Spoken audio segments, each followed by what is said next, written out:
supposed to be checking in. All right, we're live.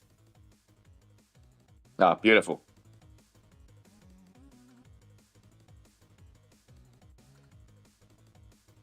Welcome everyone. We've got some Australian international finals here. We've got the March Cup top 8. We're watching the best of the best play it out in Australia. And with me, I've got a fantastic competitive player, Laifu. Introduce yourself, Laifu. Hello. Laifu, aka Nick. How's everyone doing today? Hopefully we're fantastic. And we should have a couple people funneling in shortly. Covering the best of Australia, we're going to see. And our first game that we're covering is this one right down here. We've got Misfits and Achar Trabalho. So they'll be starting very, very shortly. And when they're in, we'll be jumping in. And hello, 37 Sword and K9. Hope you're having a wonderful day. And look, we're here to watch some competitive games. We're here to learn a thing or two. And yeah, we've got, look, Laifu is a specialist jungler. I've actually played some games with Laifu. And look, I've learned a lot from him, so it'll be very good to have some insight from a good jungler. Oh, thank you. You don't have to pamper me that much. Oh. Hey, Undernet, how you doing? So look, I guess to start off, Nick, what do you reckon the bans are that we're looking at today? Do you think there's any hot picks? Oh, the hot picks. Initially, I would have thought that it would have been Umbreon and Clef because those have been the hottest picks of the last few months. However, due to them both being nerfed a bit, we might see some alterations with it, and we might see some Blissey being picked up again, maybe some Comfy. Yep. I think Buzzwole and Blastoise are still high contenders. They didn't touch them whatsoever in the latest patch. They're excellent top laners and tank. I'm trying to think what else we could possibly see. We're definitely going to see that Inteleon still. I think it's still such a powerful Pokemon, even though it got nerfed on its snipe shot. 100%. Meowscarada might be an interesting peek into the jungle because of its recent buffs. It's been really performing very well. Glaceon, I don't think we might see much of it because it copped its nerf. However, teams might find a way to make it work. I agree. Glaceon, I think, is always going to be strong. It's just got that backline presence that's very, very scary to deal with. I'll be interested to see if are the EX Mons still all banned? I believe so. Beautiful. We won't see any of that. I would love to see some Scizor or Cypher action. I think its recent buffs actually made it a bit better. 100%. I agree with that. Yeah. Look, I'm stoked to see that, hey, because those Pokemon, they're super fun to use, and they've been out of action for a little while. How are you, Undernet? Undernet reckons Buzzwole. We're going to see some Buzzwole bans. Honestly, I agree. Like, Buzzwole didn't get touched, right? So I think... Nope, not at all. And, I mean, you'd know more than me. I mean, I know playing support, Buzzwole's fun to support. It's really, really good.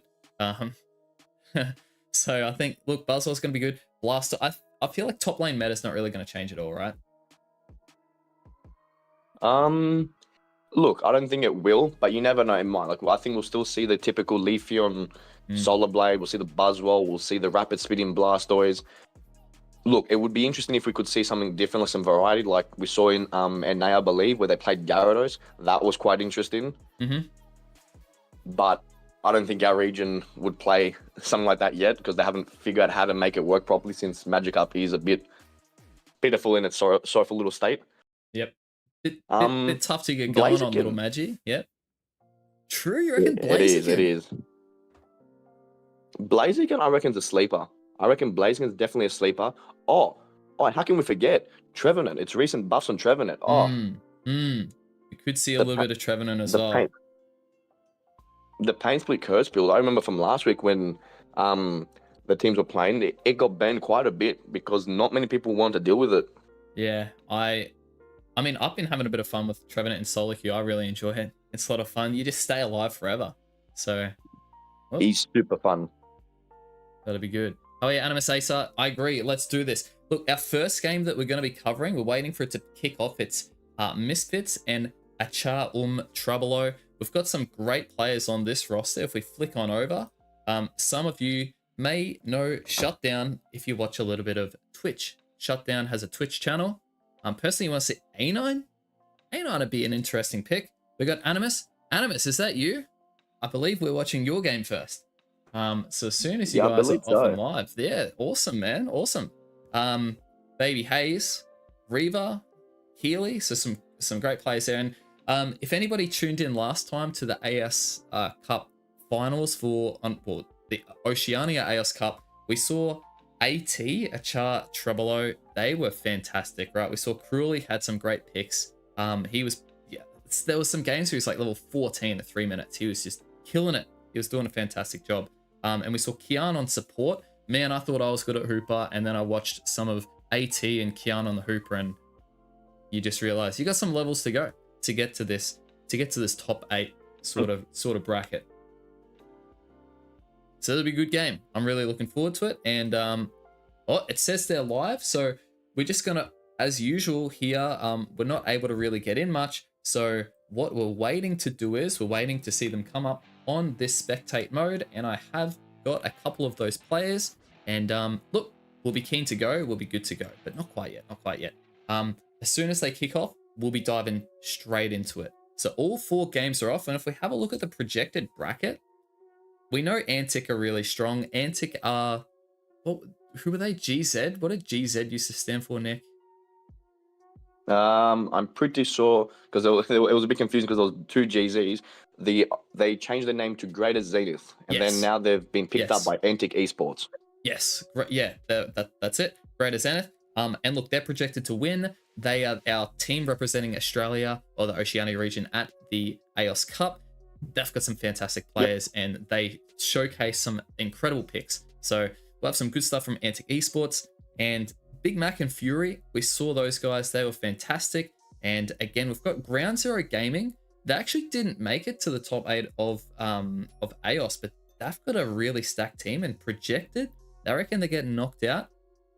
I'd like to see that game. And I know, I believe Nick Kyrgios is actually streaming Ground Zero today with a team, with Ground Zero Gaming. So they're on Twitch live as well. If you want to check out any of Ground Zero, we're going to be following Misfits and HR, hopefully through to the losers final, and we'll see if they can make their way to the winners final. It's going to be very interesting because the reason why I believe Ground Zero is not projected to win, because I believe last tournament, the AOS tournament, I believe they got kicked out quite early, which came to a lot of people as a shock, since they have such a stellar and stacked team. Yeah. I mean, look, if anybody knows Joe, I think Joe holds like the record for the most KOs in a game of Pokemon Unite. I think it was like 50 something on Greninja. Ridiculous. Like you couldn't even do that against bots. Feather, fantastic awareness. Howie Megans, thank you for joining in. Was up one of the great supporters. Like if you ever get to like listen to this guy on comms, you just think, man, that's why they're at that level. Haven't seen much of Mio or Nakasaya, so hopefully we get to see some of these guys in the losers semi-final and losers final. I'm really excited to see some at Ground Zero. And we can't ignore the Surfing Urshifu's Club. They're fairly consistent. They always seem to make it to their top 8 spots. And so it'd be good to see if they could break through and get a big result. It'd be very, very exciting for the Urshifus, right? These guys have been together for quite a while. Look, they're a great Australian team, and they've been working together. They're always scrimming. So it'd be very, very good to see some of the Urshifus get together and get a good result today. Personally, I'm backing every team, right? We back the region. But we're here to showcase because Australia and Oceania gets a bit of slander.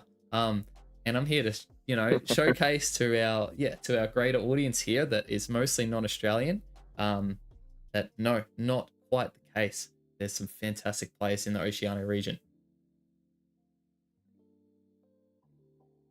There definitely is. Hopefully this year we can change that perception of how the other regions see us. Yeah, 100%. Absolutely. All right, so we are hopefully kicking off very, very shortly. It's just taking a little while because they've got to go through this banning phase and everything. So they've been in their game. Hopefully these guys have kept their spectate mode on. I definitely believe they would, because they want to get spectated for today. So we're going to see them hopefully pop up in my screen here, and I'll be able to flick over once they go live. But super excited. Once the games kick off, they will just be going hopefully back to back to back to back. So we'll be jumping in and we'll be getting straight into it. So I'm pumped to see the sorts of plays we can see here, the picks, and we'll be able to see the bans at the end of the match. Mm-hmm. In solo, look, I'm feeling energetic. I'm feeling alive today. It's a Saturday morning here in Australia, and what better way to start the weekend, right? Nick, how you feeling for today's comp? Sorry, what was that? How are you feeling for today's comp? Ready, I'm feeling excited. pumped. I feel like we're going to see some spice. I don't know why. I feel like we're going to see something unique. Hopefully, something we haven't seen before, and not the typical, just like you said before, with the, maybe the top lane won't change. I want to see some change. I want to see some spiciness. Absolutely. I'm very keen. Guys, apologies for eating on stream. Haven't had my brekkie yet. It's 11:15, and now that I've jumped on stream, I won't be eating while I'm, in the middle of the game. But I got to get some food in the system. Otherwise, I'll be I'll be lethargic. You do you, mate. You eat, mate. So very, very shortly, we'll be jumping in. Look, I'm keen. I'm super, super keen, right? I think, look, last time we saw Mr. Mime get some top lane gameplay as like the top lane carry. He was up there with an Eldegoss, I believe, and it worked consistently. Who did that? That was UG Underground. Oh wow. Yeah, okay, that's interesting. See, that's some spice. Yes. And I I didn't want to comment, but I was like, all right, maybe they're cooking, maybe they know what they're doing, and they absolutely knew what they were doing. So hopefully we get to see some excitement like that today. Leafeon, I think, is always going to be that strong pick, right? Leafeon's an absolute gun of a pick. Solar Blade with that range secure, can be top lane, bottom lane, jungle, can invade early, pressure early, gets to level 8 Unite. Is an absolute headache to deal with, in all honesty. Oh, are they going in? Oh, of course it won't be in ranked matches. It'll be in standards. I'm looking at the wrong thing. Doesn't matter. They haven't started yet, though. They haven't started yet. So I reckon they'll be kicking off in literally 30 seconds. Not even. I reckon we'll be diving straight into it. Well, I would love to see I think Green just received a few buffs too of its own. I'd love to see a rodent just run around and just be a pest. Yeah, I mean, we haven't seen much Green since like ages ago. I think it was when Zapdos was still hanging around, so it'd be good to see. I'll just bring back the score comp. Do what one of the other regions did. Just get a full team of just Dodrio, Greedent, Sableye. Just go ham. Who was that? That team versus MYS. Man, they were phenomenal.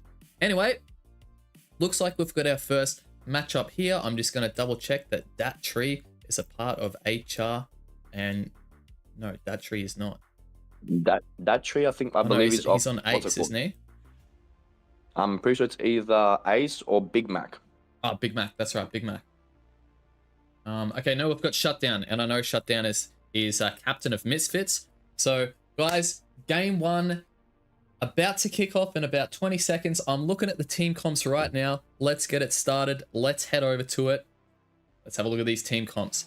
So, oh wow. So Misfits on the top here, and it's UG, Baby Haze, Reaver, Animus, and Shutdown, and they've got a pretty spicy comp. Like you said, we've got Umbreon and Clefable.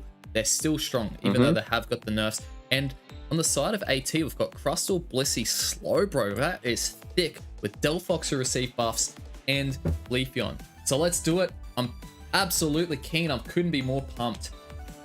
Do we know the bans at all? No, we won't be able to see them till the end of the game, unfortunately. But but Shutdown going to middle area with that Mimikyu, and we've got Hook looking for the invade, very nice. Bulbasaur handling that bottom lane solo, good on him. And no, not able to get that secure there. The Delphox took that, an early eject there. Unfortunately, I think the Bulbasaur there, instead of doing Razor Leaf, instead had to prepare for the whip. The whip has a better secure, in my opinion. I believe you can secure a lot better with it. Absolutely. It's an early look. It's looking fairly even-ish, probably in the side, you'd say, of AT, but they have got a stronger earlier game, probably. But honestly, this is a fairly weak bottom lane. Like, normally you've got an Inteleon or a Mew that's really strong early. So fairly evenly matched here. And hang on, what are we seeing here? We're seeing Delphox taking the blue buff left over right before these middle Bs. Is he going to be able to get this in time? That's spicy. I'm not sure, actually. You raised a valid point. That is spice at a level. Blue buff Delphox, guys. You don't want to be versing that. So he gets that level 5 power spike nice and early. But bit of a tussle like you down said, here. they didn't get enough time. So fairly even in the bottom lane. And we've got Leafeon looking back to go into his middle area. Very, very nice play. We've still got... Look, AT look like they've got a very thick top lane. Looking pretty solid for the side of AT. But it's, you know, nobody's playing overly aggressive. No one's looking for the invade. Everyone's just playing this early game fairly safe. We can see Shutdown on the level 5, about to tick over to level 6. The enemy jungler cruelly hitting level 6. And bottom lane, we're going to see a Delphox now come online. What moveset do you reckon we're going to see here, Nick? Fire Spin? I reckon we might see that Fire Spin Mystical Fire for the resets. At level 11 with the blue buff, it becomes ridiculous how many resets you can get, and you can just never move. That'll be absolutely spicy. And look, we're seeing a bit of a fight break out here. AT have got fantastic positioning. Mimi somehow getting away, staying alive with those eggs. We see a kill from the Slowbro onto the Ivysaur. Oh. What a kill. And look, but disengage. Everyone's disengaged. Nice wall there from the Crustal. Just blocking, stalling time. Very, very nice. I think we might be seeing that Fire Spin Mystical Fire, because they've already picked the Mystical Fire. I don't see a reason why to run the repositioning move when you've already got Cruelly on that Leafeon. Absolutely. That's going to be some deadly backline damage. You need that CC. And that makes a lot of sense because the blue buff on Delphox is deadly, and on Leafeon it just feels like experience. It's not a necessity. Nice pickup there. Nice pickup. They've gone for Mystical Fire, Flame Charge, I believe. Interesting. So they've got that backline damage and the backline mobility. And they've got Leafeon now. They've got 4 people in the bottom lane here looking fairly strong for this objective. Blissey throwing an egg. And look, they're just in position. They're ripping this down. And Leafeon has ult. They can't engage. If they go engage, there's a high possibility they might die. Absolutely. It's getting low, and yeah, nicely secured there. Not quite in time from the solar beam there, but yes, very, very nicely played. And now we're seeing a fight break out. Umbreon just getting out alive with that wish, staying in it. Nice little mean look there, trapping the Rustle. But now we're going to see some big scores in this bottom lane, and the scores are breaking out. We're going to get an 11 overcap.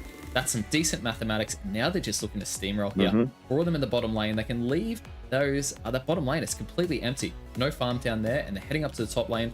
Understanding when these middle Bs are spawning. Very, very nice. AT have got a good experience lead, and they've also got a good score lead. They've got great positioning. Crustal just defending this bottom lane. This is looking pretty scary for the side of Misfits. I'd like to see how they're going to be able to get back into this one. I think Buzzword needs to get online here. He needs to stay top. He needs to farm. But like you said, the issue is they've already lost that bottom tower.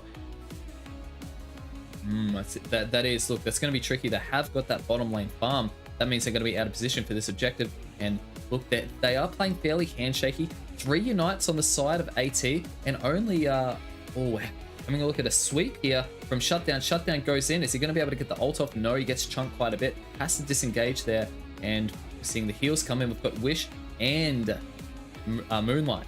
That's a lot of healing. Another disengage there, but they're looking to pick up the Slowbro. Not quite. No, nobody goes down, and there's a lot of healing on the side of Misfits. A Slowbro Unite goes off, catches the Venusaur. It's a big, big pick, but he manages this to get away. Nicely done from the Clefable. Clefable keeping the team alive, but no. Leafeon goes in with the Emerald 2-step, followed up with the Blissey Unite. Oh my goodness, it's breaking out here. But the Venusaur just gets that Unite move in time, firing off, defending the goal zone. And we've just got pressure after pressure here. Oh, Shutdown's got to be a little bit careful there. Doesn't quite get him. Launches that Shadow Sneak, but he's going to get picked out. Unfortunate. Nice little frontlining from the Slowbro. And yeah, like you said, I think we need this Buzzwole to get online. He's still level 8 at 4 minutes 40. Yeah, the issue is, if you see the ball difference, they've scored 160 to 2. The issue here is they have no stacks at all. And I don't know if they're double stacked because we haven't seen their items. But if they're double stacking as well, then that means they've lost 2 items almost. That's scary. That is scary. And severely underleveled. So, look, it's never over until you see how the Rayquaza fight breaks out. We could see some good positioning here. But, yep, down in this bottom lane, it's looking like AT are just going to take this Registeel and hold the top lane. They're looking to just take the farm that they can and just try and compound their win here. Look, a little bit too late on the side of Misfits there. Are we going to see an engage here from Shutdown? Shutdown not quite going in there. Oh, they are going to go in. The Crustal gets a big Unite off, and the Clefable's keeping everyone alive. Oh, but then oh my goodness, look at the Leafeon. The Leafeon goes in. Nice little mean look there to get away, trapping then. And we're seeing a Mimikyu Unite. Mimikyu Unite does catch the Leafeon. Leafeon is able to get away. A little bit of follow-up there, a little bit of backline damage. Would have been able to do it, but I think they're just forcing them to get away, so they're not compounding and taking their farm. The score, 32 to 200. This Regieleki is going to walk, give vision, 3 minutes 30. There's a lot of farm on the map. Not quite. But look, this is definitely looking in the favor of AT. Yeah, it's a very interesting call because they took the Slowbro top lane with a Blissey, and I don't think they really aimed to make him like a top laner. They just aimed to be very protective early, because since Blissey and Slowbro can get to level 4 quite early and very easily, and I think that's why they did the split jungle with the Delphox, because they wanted the Delphox online as fast as possible with Leafeon at level 6, so they both are very consistent with their moves, like with their Mystical Fire and Solar Blade. Absolutely, and look, we just saw a fantastic play there from Shutdown. He baited out the Slowbro Unite and got the kill and got out alive, which is fantastic. And the Delphox has taken his red buff. He managed to get that too, so that's going to be big experience. That'll allow Shutdown to get to level 13. But we are still seeing a level 9 Clefable, a level 10 Buzzwole. They're very behind. And the Venusaur only level 11.5. Whereas on the side of AT, we've got the Leafeon 12, probably looking at 13 here. And look, we know how important level 13 is for that Delphox with the what's it called? The Mystical Fire plus Mystical Flame Charge. Flame Charge plus. You get that movement speed. He's got great resets. He's got the blue buff. That's going to be absolutely terrifying to deal with if they can't pick off the Delphox. And they've also got to be careful of the Leafeon healing in. They've got a score lead of 200. You'd think it's definitely going to be, look, it's going to be very tricky. You're going to need a backup on the top side and on the bottom side. The Slowbro defending the top side. We're seeing a push of 3 players here from the side of Misfits. All 5 of them looking to go into the top lane, but the Delphox looking at the defense. Oh, just missing there from the Mimikyu. The Shadow Sneak could have gone in there. And look at the positioning, which has got defense on the top side from AT, defense on the bottom side from AT. They're going to be able to go in there with the Bliss Assistance if the fight breaks out. What do you do here if you're Misfits? I don't know. I'm looking at the Venu, but the Venu hasn't repositioned. Are they going AFK, or are they trying to get ult maybe? They're trying to get... Or is it level 13? Yeah, a bit of farm maybe. Not quite sure. Still a little while away from level 13, but... They need to poke here. They need to utilize that Venusaur to poke, since they can outrange both the Leafeon and the Mystical Fire. But the problem is, they need to not become too apparent in their positioning, because the problem is the moment Leafeon comes in, they're going to ult the Venu. Absolutely, and we're seeing the fight break out here, and oh my gosh, 3 players on the side, 4 players on the side of Misfits down. Great team fight there. The Delphox Unite just doing what he needed to, and Shutdown able to get out of the fight alive. But look, they're not even going to give any chance for Misfits. They're just leaving the Rayquaza where it is. They know they've got a huge lead, and look, Shutdown's doing his best to be able to defend. 40 seconds still on the clock, but they're still 230 points behind. I just don't see a winning angle here for Misfits. I don't believe so either. They've been pushed back too much early on. They've clocked too many balls inside the towers. Unfortunately, I don't believe they'll be able to make that comeback here. They can make an attempt. However, they've got to really rip it fast here without dying at the same time. Absolutely. And look, they're going for the rip. Only 15 seconds left on the clock. The Rayquaza is getting low, but no, we're seeing kills there from the side of AT. The Delphox just positioning and playing amazingly. And look, we're still got a level 12 Venus or level 12 Buzzwole end game. They were just too starved of experience, unfortunately. Absolutely starved. The issue with that team comp, I believe, from what I noticed, because both the Umbreon and Clefable were running their double heal moves, that Delphox had the utmost free reign to run an Incense on and use Ultimate, which then reduces the healing received from both of those Pokemon, which I think made a very key difference in those big fights. Absolutely agree. And I'm having a look at the battle data here, Nick, and have a look at the bans. Like you said, Trevenant getting a ban. Hooper, that's anticipated. Blastoise, but Zeraora. I think the Zeraora was very targeted towards Shutdown, because he, as we know, he plays that Pokemon quite a bit. Absolutely. Guys, shut down TTB on Twitch. This guy's a Zero Aura main. Now that we've got a double banning system, I think you're going to have a pool of about 6 or 7 Pokemon that you're going to be able to pick from. 100%, and not just one person. Every person on the team needs to become acquainted with a lot of other mons in their arsenal. Because if you let's say have 2 mons, like let's say a Zeraora or a Leafeon, if both of those get banned, you need options. Absolutely. Look, overall, really well played. Really, really well played from AT. From start to finish. Their positioning, their macro, unbelievable. Hello, Crazy Facts. How you doing? Hello, Raisner. We're seeing some fantastic play here. AT doing great work. And they lead the set 1-0. I would love to see if they're going to continue this performance moving forward into the next round, and if they make it through to the top 4. This team comp, I really enjoyed it. They played a very different team comp. They played very protective with Slowbro, Crustle, and Blissey. And because they only main damage dealers, which, funny enough, even the Slowbro, he did 53,000 damage, which is not nothing to scoff at. It's a tank. Slowbro was essentially the top lane carry that game. He was, but they provided so much lockdown because let's say Shutdown came in with his Shadow Sneak, the Slowbro was always there to either utilize ult or the Delphox was there to put an ult down. So then after Shadow Sneak has done its thing, there is no way for escape. Unbelievable. Good games. So far, so good. Look, if your team misfits, what do you think is the reflection point here, Nick? I think you have to go back to the drawing table. You have to look around, see how they were playing, like their early split jungle, and you got to decide which Pokemon would benefit from you to not lock you down. Because the issue was, I'm looking at these team comps, and Buzzwole has no way of really getting in. Neither does Mimikyu, and the problem was you picked double healers, and like I said, you've got Delphox who's got the anti-heal. So maybe switch the comp up and don't rely too much on the healing, but rather maybe flip the script. Don't play a passive game. Play like AT just did and go straight in. Be the aggressors. Absolutely.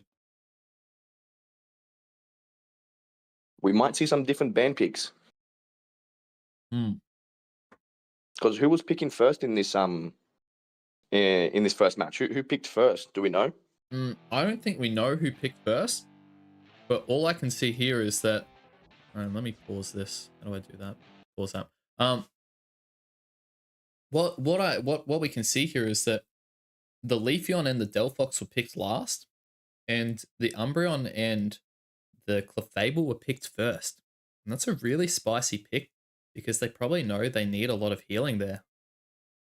Thank you, Devin, for subscribing. You're an absolute legend. I love you. I find that could be the issue. This could be where Misfits makes the adjustment.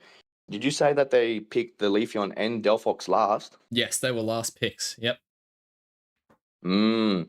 See, if they already saw that they were playing Clefable and Umbreon, they pick those Pokemon to pick at them, to do poke. Sorry, you have the Delphox like I mentioned, and you got the Leafeon poking from distance and doing the reduced healing. So they've actually counted that towards the end. Everyone says that we need to pick our defenders and supporters first, but the issue is, with now the double ban system, you can find ways to counterbalance that.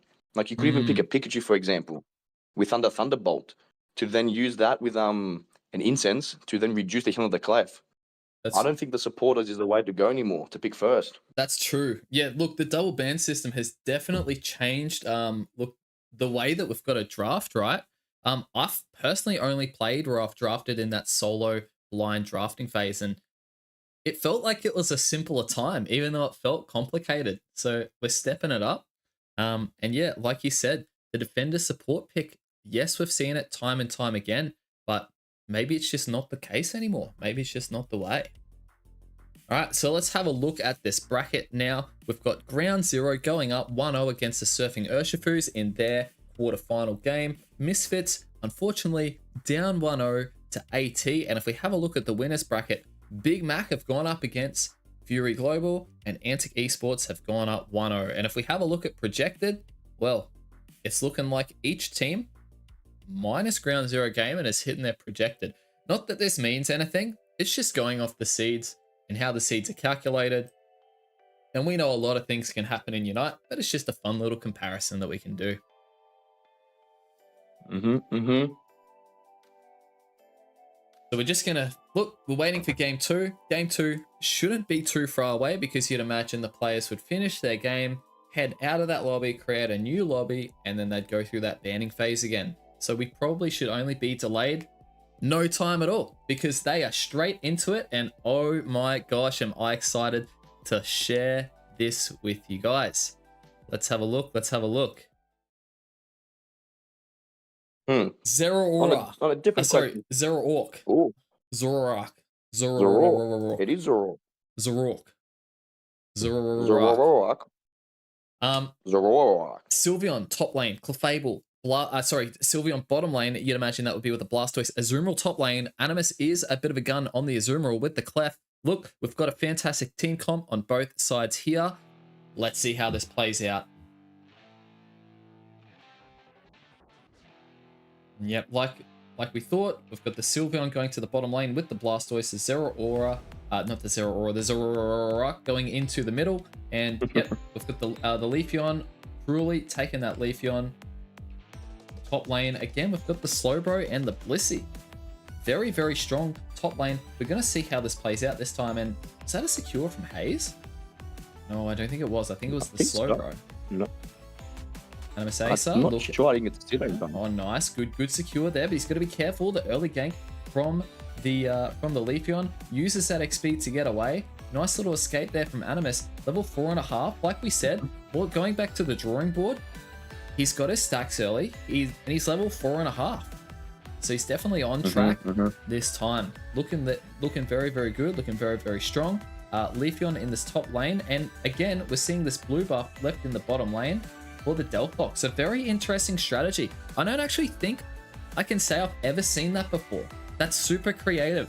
You guys know how much I love creativity. I love it, right? Yeah, I froth it from the mouth, from every single orifices, all the orifices, right? And look, nice exchange there from the bees. Good little hit there from the Azumarill, and the Zoroark going back to his mid, making sure there's no, no invade there. Very nice. So both junglers just rotating, and we know how important rotations are, especially as a jungler. And I believe, Nick, correct me if I'm wrong, that was a Night Slash, not a feint attack. 100%. 100% was a Night Slash. Interesting.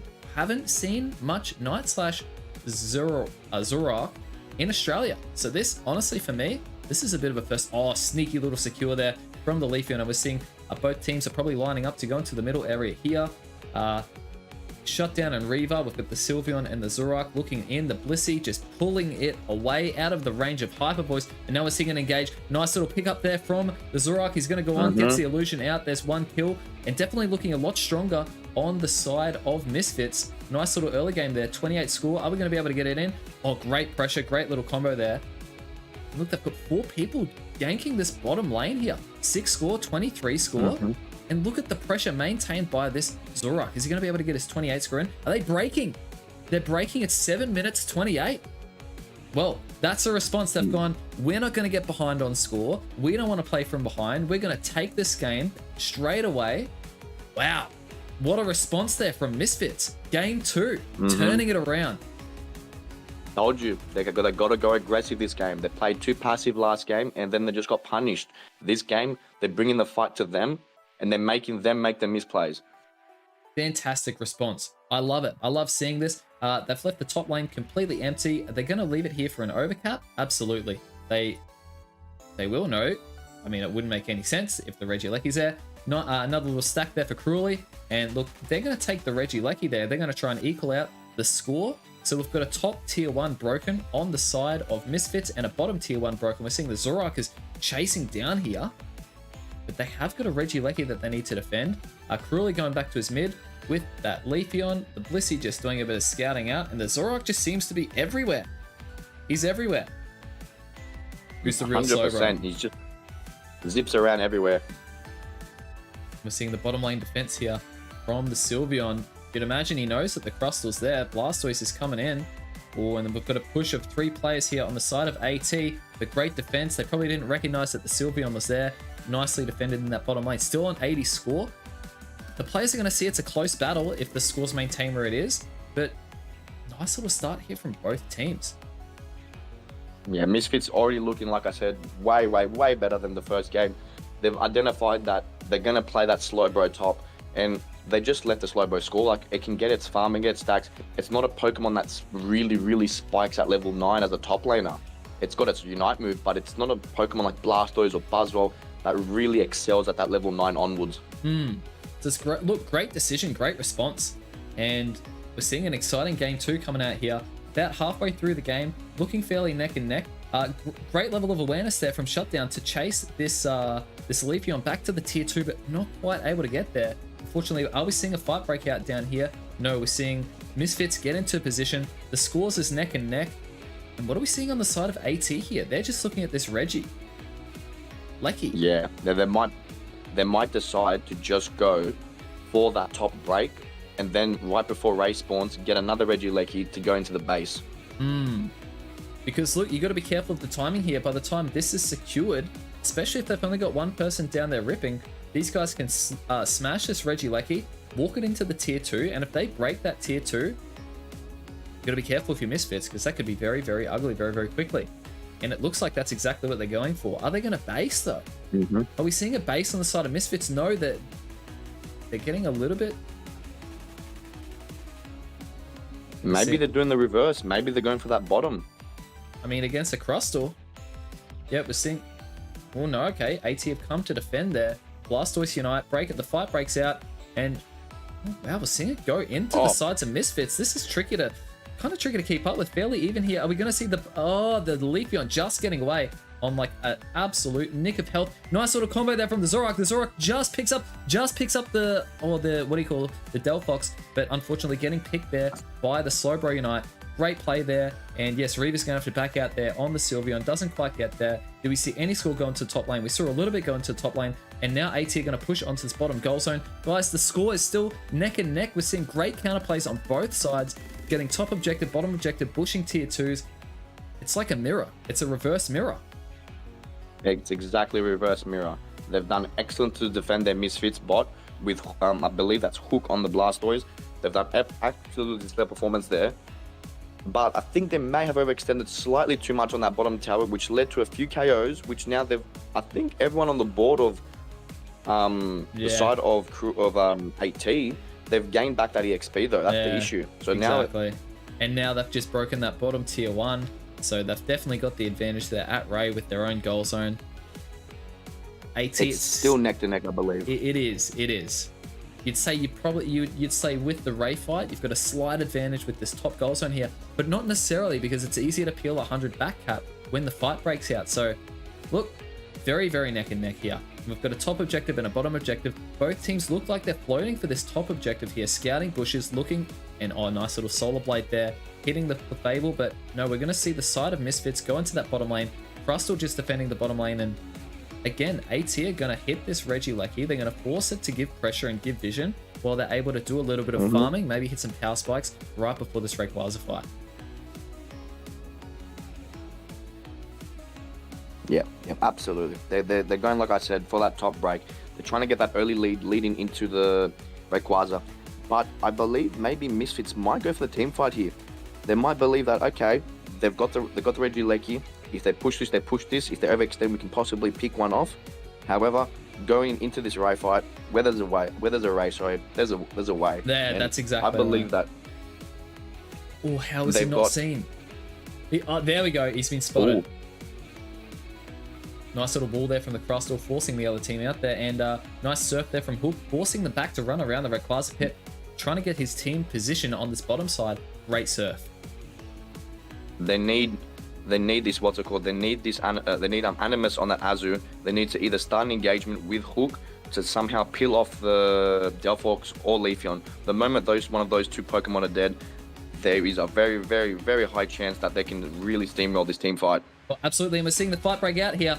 Oh, huge surf there, huge combo from the Zurok. The Zurok escapes the CC there with that illusion. Very, very nice play. We're seeing a Delphox living on a prayer up in the top lane. The Slowbro unites the Azumarill. The Azumarill goes down. The Zurok goes down. This could be tricky. Absolutely fantastic wall from the Crustle. The Crustle catches the Blastoise. Blastoise just gets picked. Everyone's on such low health, minus the Blissey. Blissey just keeping people alive there. And, oh, great wall again. Are we going to see the X's? Or that is an ace on the side of AT. They're going to be able to rip the Rayquaza, and this, you'd have to say, is 2-0. It is 2-0, I believe. So they really, really got close there. It was unfortunate that they didn't have enough firepower to reach that Delphox to pick him off. Same thing with the Crustle. The Crustle lived on very low HP. He pulled off his Unite. And unfortunately, they were all standing in that Delphox Unite move when Blastoise altered. And I think Leafeon also altered the Sylveon, but the Sylveon did very excellent on the side of Reaver. He used his ultimate to dodge that ultimate and the movesets, and that's how he was able to live till the end. But unfortunately, with a double CC from Surf and X-Scissor, Reaver was not able to evade those moves and live.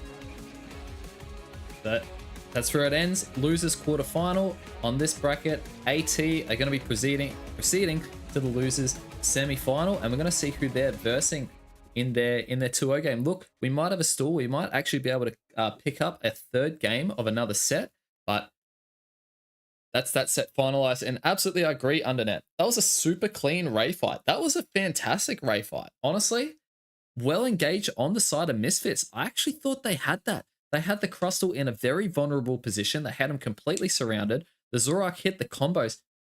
It was looking fantastic. Honestly, amazing turnaround from Misfits in that game too. They responded perfectly. They got an early lead. They played, in comparison to how we saw game 1 play out, it almost looked like a different team came out in game 2. They just killed it. They played the early game well. They understood how to respond to that team comp. Very, very impressive. It was very, very close game because, like I said, they understood how the opponents were playing, the ATs, and Misfits. Then they pick Sylveon, which again an early leveled Pokemon. It was level 4, early pressure. Same thing with the Azumarill top lane. It was a very mirrored sort of team. Like they all evolved very close to like level 4. They all had very big power spikes early, and they both really clashed. And one team pushed for top, one team pushed for bottom. But unfortunately, it was, I believe, Animus in that Ray fight. I think he got ulted by the Slowbro, which didn't allow him to kill that Delphox. He did. Very clutch Slowbro Unite move. Absolutely. Very, very clutch. Look, great. Honestly, that was a treat. That's a great set 1. If we go back over to our bracket here, we see AT are going to proceed 2-0. And the next game we're looking at, it's the loser of A and the winner of G. So we're going to see AT versus potentially Ace or Antic Sports. Who do you think we're going to see? Look, if I was to make my prediction here, Antic Esports are definitely the favorite. They're definitely the favorite. So I'd have to say that that's what we're going to see. We're going to see an Ace and we're going to see an ATAR, an HR, an AT. Hey, boss. Yes, we've got Lifu in. How fantastic. We call him Daddy, Giga Chad Daddy. We don't do this, boss. Not in here. Not in public. Yes. Get a room, boys. Go to that private Discord for that. Come on now. Don't make me jealous out of here. Come on. What are we doing? Now this could sound like a very, very biased opinion, but I would love to see someone take out the Goliaths of Antic Esports. I would love to see a different team win it this month. Look, it'll be if there's a day for it, it's today, right? If we're gonna see it, it's gonna be today. Antic Esports. For those who haven't, quite heard what's going on with those guys, they're representing Australia at the AOS Cup, and they're an amazing team. They've got a very, very good roster. Most of these guys, from my understanding, they create content or they stream. I know Robbie's on Twitch. Challenge, I think, is on Twitch. Sulawu tries to make a bit of content here and there. Anon does his streaming, and if you want to learn how to play, one of these speedster roles, Anon just has those faster Twitch fibers than I guess the rest of us. And yeah, we've got No Cap on the support, I believe, or Liz. I think it's No Cap subbing and Liz on the support. So I've got a very, very, very, very good team comp there. But Bossbra saying it's 1-1 between Antic and Ace. There we go. Well, that's exciting. Interesting. I actually might That's very see exciting. if I can join the game 3 there, because we're going to be able to see who we're versing. So if I can pop myself in, we might actually be able to catch game 3 of this set 8. That'd be good. Just while we're waiting for this set to close out, Ground Zero 2-0 the surfing Urshifus. If you want to catch any of those highlights, Ground Zero streaming, and Nick Kyrgios, if you know the tennis player Nick Kyrgios, he's actually doing some casting over the Ground Zero tournament today. If they stay alive, they stay streaming. So Nick Kyrgios, very, very great entertainer, fantastic tennis player. I love Kyrgios. I've grown up watching Kyrgios, and he's a great entertainer. So I'm sure he's doing, much the same. Game 3, Antic and Ace would be good to watch. Absolutely. And that's what we're going to be watching. So Kyrgios is streaming on, I think it's Nuggy's stream or Ground Zero stream. It's on Twitch. It's on Twitch. They've advertised it like mad over Twitter. So yeah, look, I know what I'm doing after this. I'm gonna tune in, and I'm gonna see if I can learn a thing or two about how to cast some Pokemon Unite from Kyrgios, because he is a fantastic entertainer worldwide.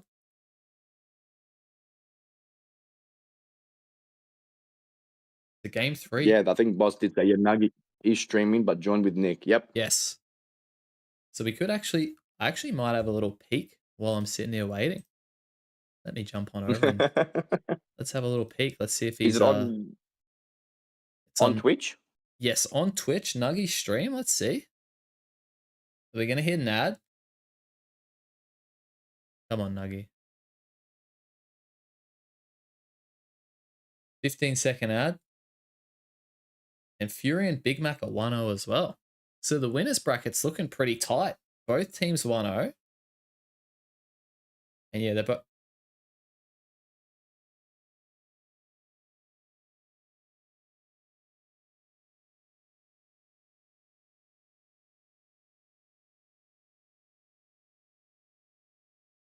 Yeah, there you go. So they're covering set B, and they're also going to be covering the losers quarterfinal as well. So very exciting.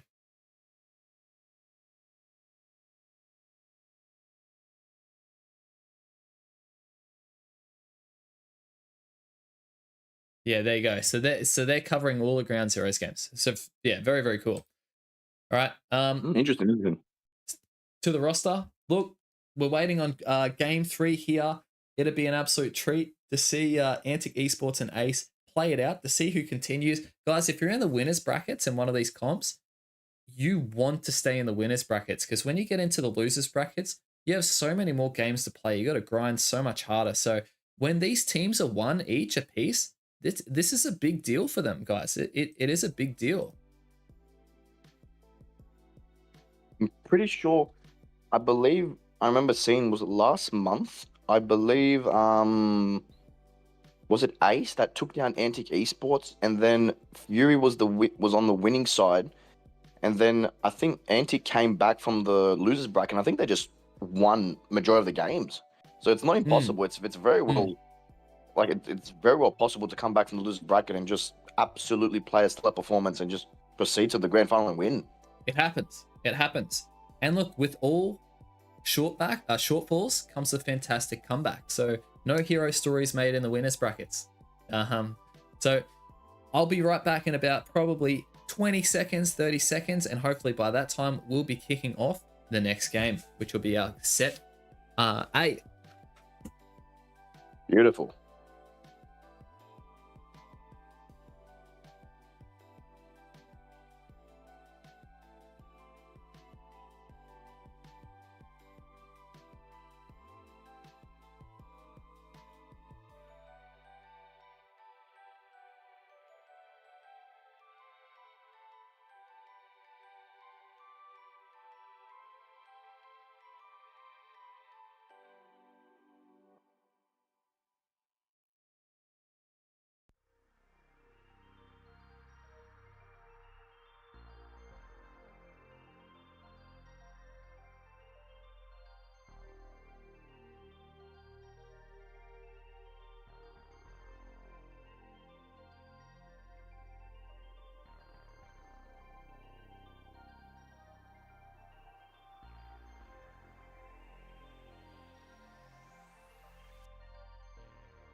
We're not seeing the set quite closed in our bracket here, but yeah, we know, look, 8 HR are definitely in it. Yeah, I'll flick over for your boss. This is what I'm seeing. Only one dude in a game. So as soon as it starts, I'll be in, and actually for the time being, we can probably change this here. We're gonna have 0 on the side of ace. Oh no, it's gonna be 1 all. 1 on the side of ace, and we're gonna have 1 on the side of ANC. Or I might just call them Antic Sport. They're 1 as well. The game's alive here. The game's alive, so we're going to jump straight in just a moment. I'm going to be following from Robbie's perspective. We're jumping straight into this one. So here we go. We've got set 3 here of we've got set 3 of, this is the winners, not the losers. This is the winners quarterfinal. Is that a Machamp? Is that a Machamp I see? Ha! That's a knight on the Machamp. How cool is that? It is. Yes, we do see a knight on the Machamp. That's fantastic. I'm excited. I'm excited. This is a decider. Knight on Machamp. Absolutely fantastic. This is what I've been looking for, because I've been playing Machamp for the last, I don't know how long, trying to make it work in top lane and in competitive. This is what I want to see. And yeah, we do see triple EVs as well. So we've got what looks like an Umbreon and a Glaceon down in the bottom lane, facing up against a Trevenant and a Bulbasaur. This should be a good little bottom lane hustle. Nice secure there from the Trevenant. Manny on the tree. Very, very nice. And we're seeing Anon there on the Glaceon getting that blue buff. Espeon getting the red buff. Very nice there. Very nice. And look, well defended in the bottom lane. Fairly even. And a Zoroark on the side of Ace as well. Triple EVs. It's fair. When will that be a thing of the past? Like I don't know if I'm speaking for the general population of this game, but I think I'm sick of seeing EVs. I am personally, but they're the strongest, so you got to use the strongest when they are in comp. And look, we've got the 3 EVs down the bottom lane. The Zoroark is coming down to bottom lane. Zavi, are we going to see the Night Slash build on Zavi? You'd imagine so. I'd imagine so. He played that in the qualifying rounds, I believe. And he absolutely had a stellar performance. I think he had a game where he did 200,000 damage. What? Against Surfing Shifus. Oh, what the hell? That's ridiculous. He went absolutely ballistically. It was an amazing performance. Yep, and there it is.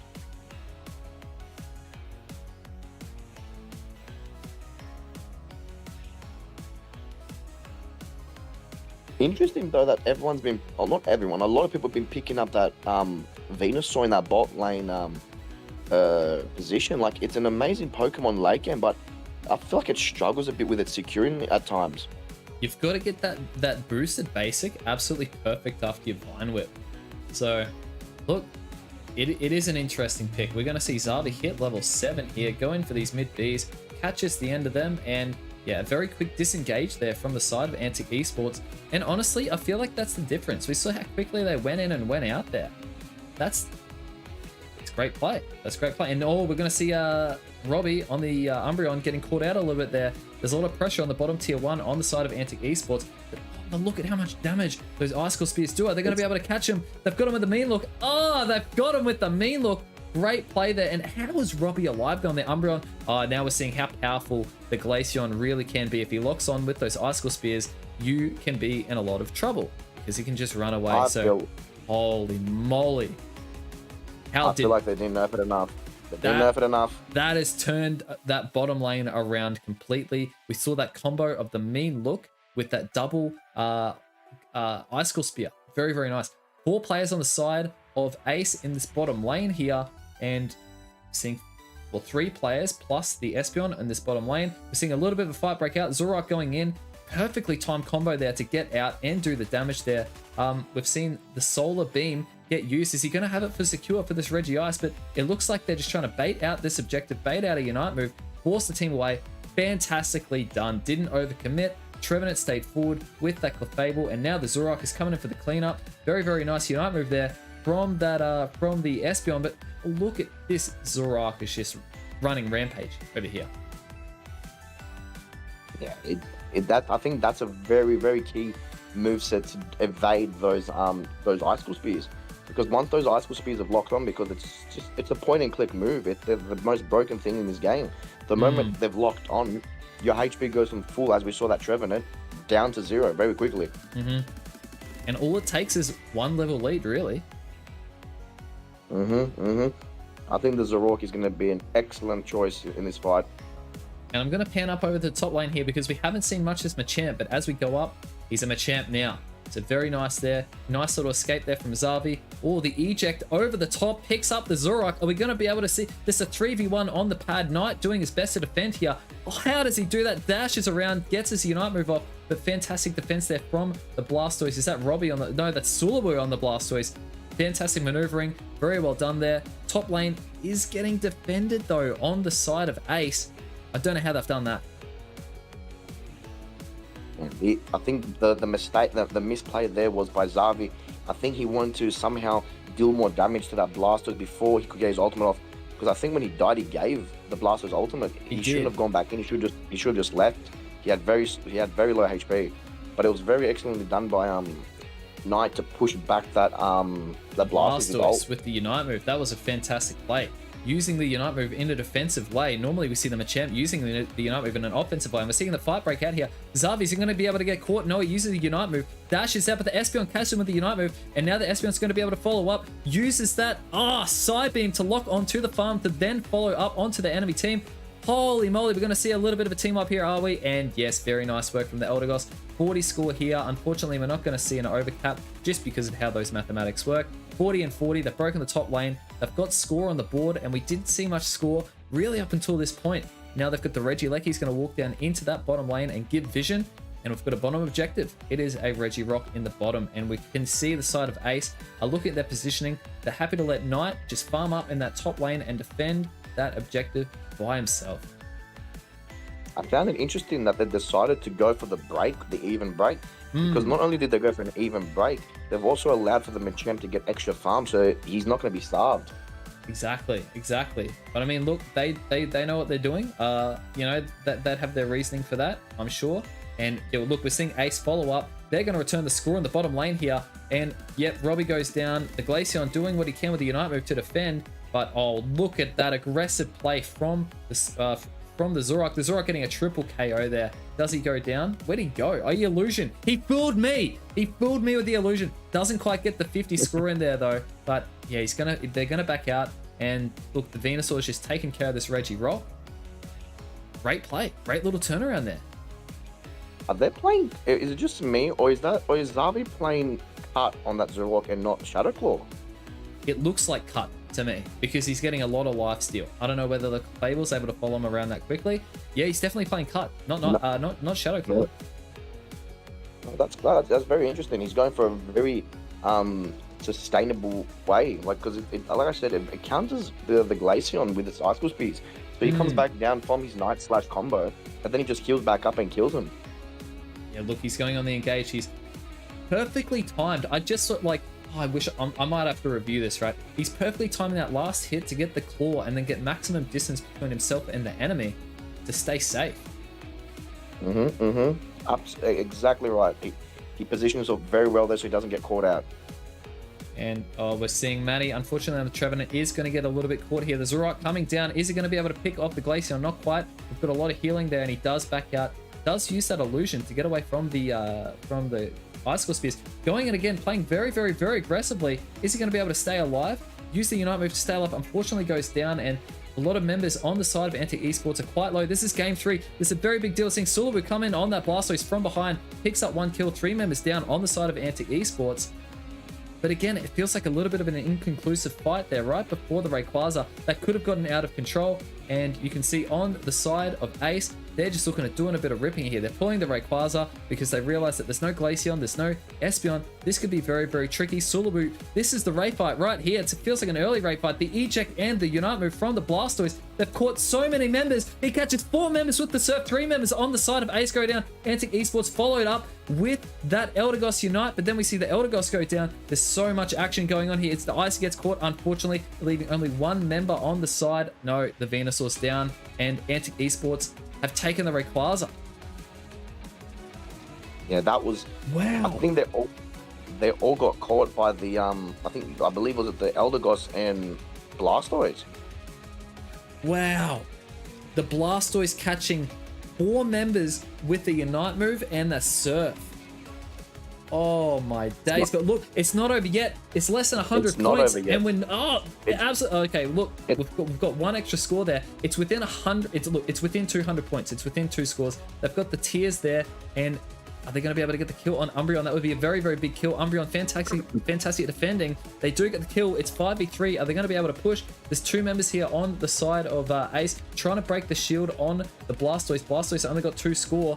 You'd imagine he's going to have to go around to defend. There's a 5-man push in the bottom lane. 30 seconds to go. 13 score goes in. And then are we going to see a 50 score goes in? 14 and 50. This is very, very close, guys. Only a little bit of score within it. They're going to see pellets on the side of Unite Esports, but look at the 5-man push into the solo, the huge solar beam and the Venusaur Unite. Espeon coming around. Are we going to be able to see that 25 score go in? A 12 score goes in, but Antic Esports have put in enough score. They've got 500 score there, and I just don't think Ace are going to have enough money to get in here. We're going to see the Clefable get in 26. Clefable does get in 26. Machamp gets in 22. There's a lot of small scores there. I do think... I still think it's in the side of Antic. Yes, I do. Wow, that was a lot more exciting. We thought it was GG's, but it definitely was not GG's after that. Not a chance. No, just falling short. Ooh. Just falling short. Wow. And let's have a look at the bans they've done here. Interesting. Right, so no pick of Hooper. No ban, no selection. I feel like LDs are very, very good in the current meta, I believe, especially since they nerfed slightly Clefable. And the difference is with these supporters, everyone does not understand. Clefable has a very luck-based ult, whereas all these other supporters, they have an ult that are very consistent. Eldegoss's ult does a lot of damage. People don't understand how much damage it can do. Yes, and healing. And healing. It's burst. Massive healing, which I think is what really pushed the edge there in that Ray fight with Liz and Sulu. It definitely did. It definitely did. Yes, there have been nerfs to Clefable and to Umbreon, but we're still seeing them get picked quite a lot. We're still seeing it get picked quite a lot. We see how tricky just the functionality of mean look, just catching so many players off guard at the top level. You could barely call it off guard. It's just a lot of people getting picked just because it's, with the follow-up of Glaceon's Icicle Spear, you're trapped. You can't move anywhere. So much damage. So much damage. So, wow. What a game 3 there. Antic Esports able to get through. And let's head back over to our set. So, we're going to see Ace taking on Achar Trabaholo in the losers, set I. No, that's the losers quarterfinal. Itself losers round 1. Damn, I need to get my set straight. But yes, look, very nice there. Ground 0 are going to be able to take on. They're going to take on the loser of Big Mac and Fury, and Antic Esports are through to the winners final. Now, again, just to put this into perspective, they have 2 more games to play. If they had have lost, they've got 1, 2, 3, 4 more games to play. So it doubles the amount of games that you need to play in order to win this competition overall. But in a normal competition, if you're playing in tennis like Nick Kyrgios, if you lose, you're gone, you're out. So with the with the double bracket, there is a chance. There's a second chance. But holy, Definitely. Exciting set. And look, we've seen some bans here. I've seen less Hooper than I thought I was going to see. I thought I was going to see a lot more Hooper.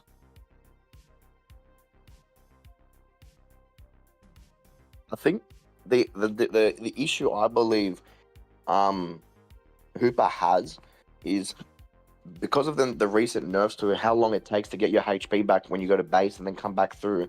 I think the problem is it's quite predictable. Like when you see a Hooper portal on the map, you know that they're going back.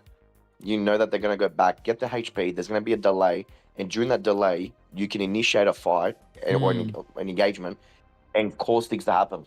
Whereas, but its ultimate is still very, very good. Like, let's be real, Hooper's ultimate is very, very good. Yep.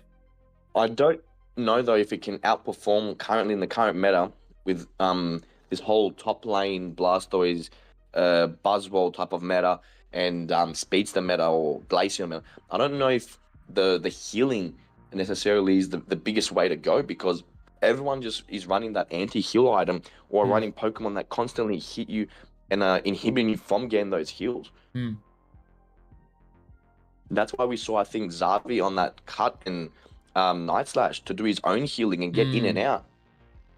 Definitely. And look, for those who aren't too familiar with Zoroark, I'm sure, Nick, you've had a couple of games on Zoroark. You'd be able to explain what exactly is the difference between Shadow Claw and Cut?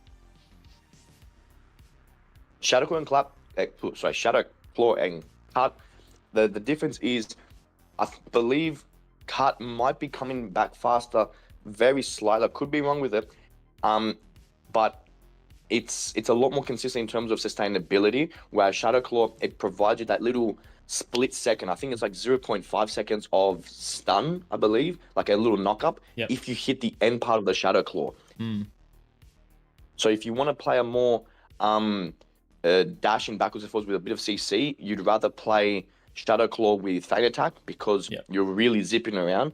Whereas with Cut and Night Slash, you're healing, you're repositioning, and then you're flying in the air when you're absolutely invincible, so no one can actually hurt you while you're doing. That's why I said the Glaceon could not use Icicle Speeds, because the moment she starts shooting them at you, and if you've gone up in the sky with Night Slash, they just stop. So you got 0 damage, you come back down, and then you heal. Yes, that's right.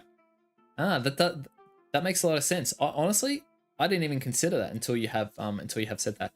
Kenny Coolboy, the X Pokemon are banned. They're not welcome in this competition. And honestly, I'm personally glad.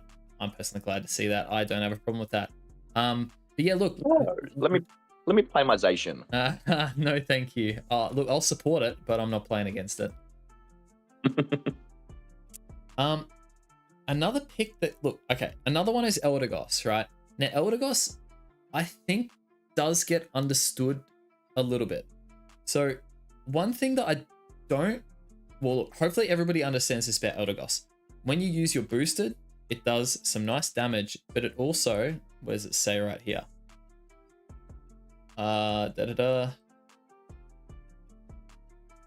Becomes a boosted every third attack, attaching cotton fluff to the enemy, and it slows their movement speed by 30%. That's really annoying. Like, if you're playing Buzzwole in the top lane and you're just getting spammed with auto attacks over and over and over again, that's why you see a lot of top players. They use it with a muscle band or they'll use it with a rapid fire scarf, and they take the red buff. If you combine this with the red buff and you're trying to stack as a Buzzwole, it's this movement speed decrease. It's so damn annoying. It's so damn annoying. Now, tell me if I'm wrong. Does the first move, Leafage, does that also slow? Yes, it does. Slows by 40% in an AoE. So imagine everything you just said with Leafage. You actually cannot move. Like, it's basically like you're infinitely stunned because you actually can't move unless you've got a full heal or an X speed. You can't go and stack. Eldegoss, I believe, if you see an Eldegoss in the top lane, just don't stack. Like it's one of those few things that just counter majority of the meta right now. I feel like it's an excellent pick in that top lane support. Yep.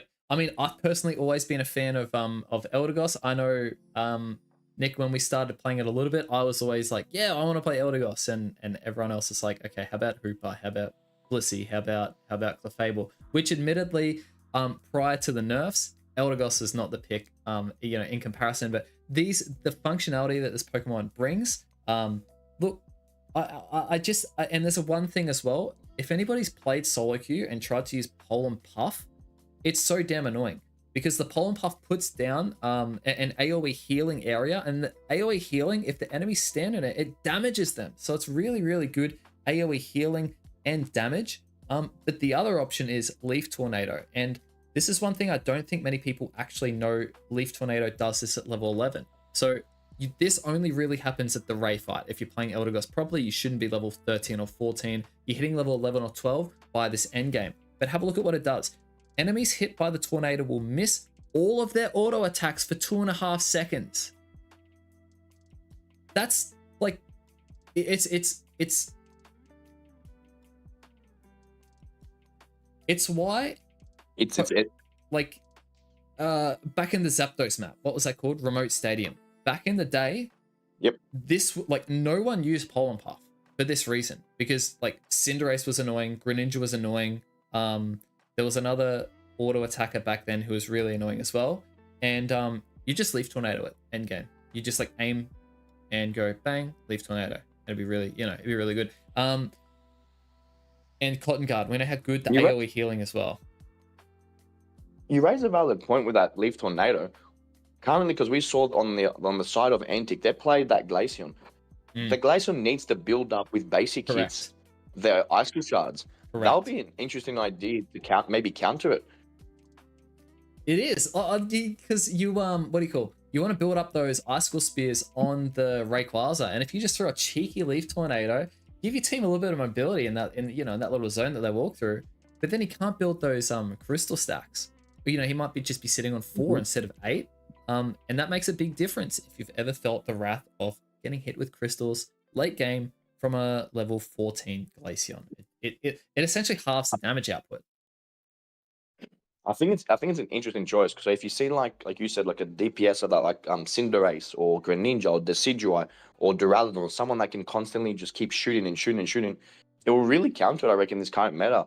But if we since we're in that very bulky, I reckon, kind of meta with speedsters, I'm pretty sure Pollen Puff is it gives like a damage reduction of some sort. Yes.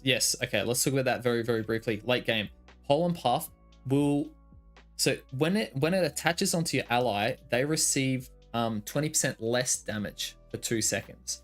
Now, for anyone who wants to have some fun playing duos, Tyranitar and Eldegoss late game are disgusting, because you just keep Pollen Puffing the Tyranitar, and the Tyranitar is an absolute menace late game, and then it takes less damage, and then if he gets very low, you've got your Unite move, and have a look at how much healing this Unite move does late game. Let's go to level 12, 2000.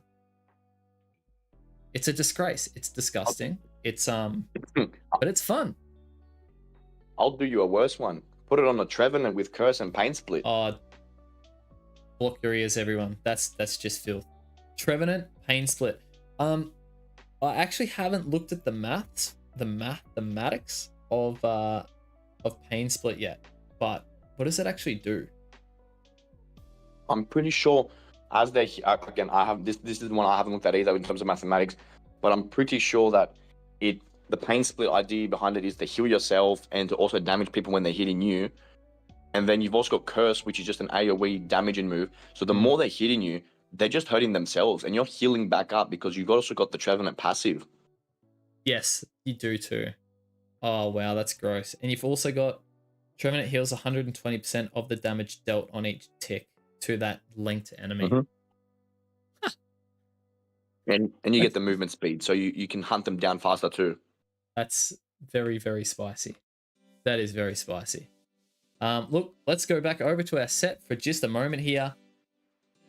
We've got Antic Esports and we've got Fury Global. They look like they have started their set. Big Mac and Ground Zero have started their set, and hopefully we're going to be able to catch a player of Ace or AT in their set. They've started just shortly ago as well. So we're going to be jumping straight into those matches as soon as they're up and running live in this section right here. As you can see, I have no friends in a standard battle, which means that no one is good to go. No one doing quick battles. We call quick battles a waste of electricity. So we're going to sit here and wait for some of these. We've got on the side, we've got, let me hang on. Oh, Why does this do this? Hang on. Pause that. Team A, we're going to have, who have we got? Ace. So Ace are going to be on 0. And then other team here, we're going to have AT. According to Boss, he believes that it's 1-0 from the side of Fury against Big Mac in the losers bracket, and 1-0 from against Ace versus AT. Oh wow, that's a nice little update there. So Fury up 1-0 against Big Mac.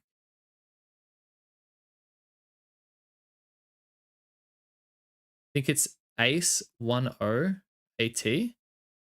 I don't think those games have started yet because I've been sitting here watching this standard, going back and forth, just waiting for it to refresh. So I'll be surprised if they've started, because it says here, hang on, let me go back over. It says here that they started their set 6 minutes ago. So they'd probably still be in the drafting phase. But I will just did say he thinks. correct. Think. Let me get, hang on, where is it? And this is the what? This is the losers quarterfinal. So look, I'm excited. I'm keen. As soon as these games kick off, I'll be straight into them. But this is where we are. Look, we've had our initial games. We've got some 2-0s, so we've clearly got some very, very strong teams in this loser bracket. And we've got some tight games in the winners brackets. We're down to our last 6 teams, and we're going to see some, hopefully, very, very good games here. Big Mac and Ground Zero, they're going to be on the stream from Nuggy. And then we've also got Ace and AT. We're going to be following them shortly. And if you want to watch the winners final, currently Killosaurus is running that on Twitch at the moment as well. So we've got all coverage of the March finals, Australian teams, so we can showcase it, guys. These are the best teams in our region playing it out. And geez, did we see some good gameplay in that winners semi-final between Antic Esports and Ace. They were phenomenal. They were absolutely phenomenal. Do I dare to say we might not see as a close game like that? It was superbly close. Like they were seconds away from scoring that final those final points and be ahead of Antic. They were very short. If they had 5 or 10 more seconds, that would have been such an amazing set. Would have been a lot of fun. Boss giving us a what's going on? I don't know. Has someone forfeited? I don't know. All I can see is this. Like this, I'm just like, it's refreshing as we're going. And I mean, I see all the games have begun. They're probably in the drafting phase, or like maybe in the first minute of their match, and we're just catching it like I think it's 3 minutes after when it goes live in spectate mode. The other thing I wanted to have a look at was a little bit of data.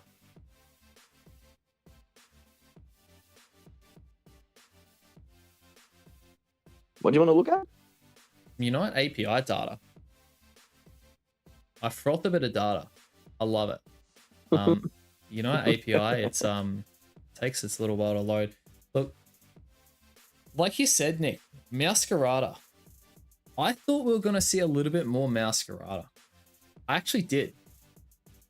We haven't seen any. Me too. A lot of players have picked it up lately. They've been practicing it, like Anonymous from the side of Antics. I'm pretty sure AT have played a bit on the side of Cruelly, but I think everyone is just still, because they're still trying to figure out the exact ways to play it. Maybe they're just playing it safe and just still picking that Leafeon. I think so. And okay, look, we don't need to talk about Maridon. Masquerada's got a high pick rate too, and it's got a high win rate. Okay, that generally indicates that it's very, very strong. Tired of Cat, honestly. I love it. But look, that's our current situation. Are we going to see a Masquerada? Guess what? Speak of the devil, who's using it? It's Cruelly. AT. Let's jump straight into this. I'm keen. There we go. Spoken into existence. Exactly right.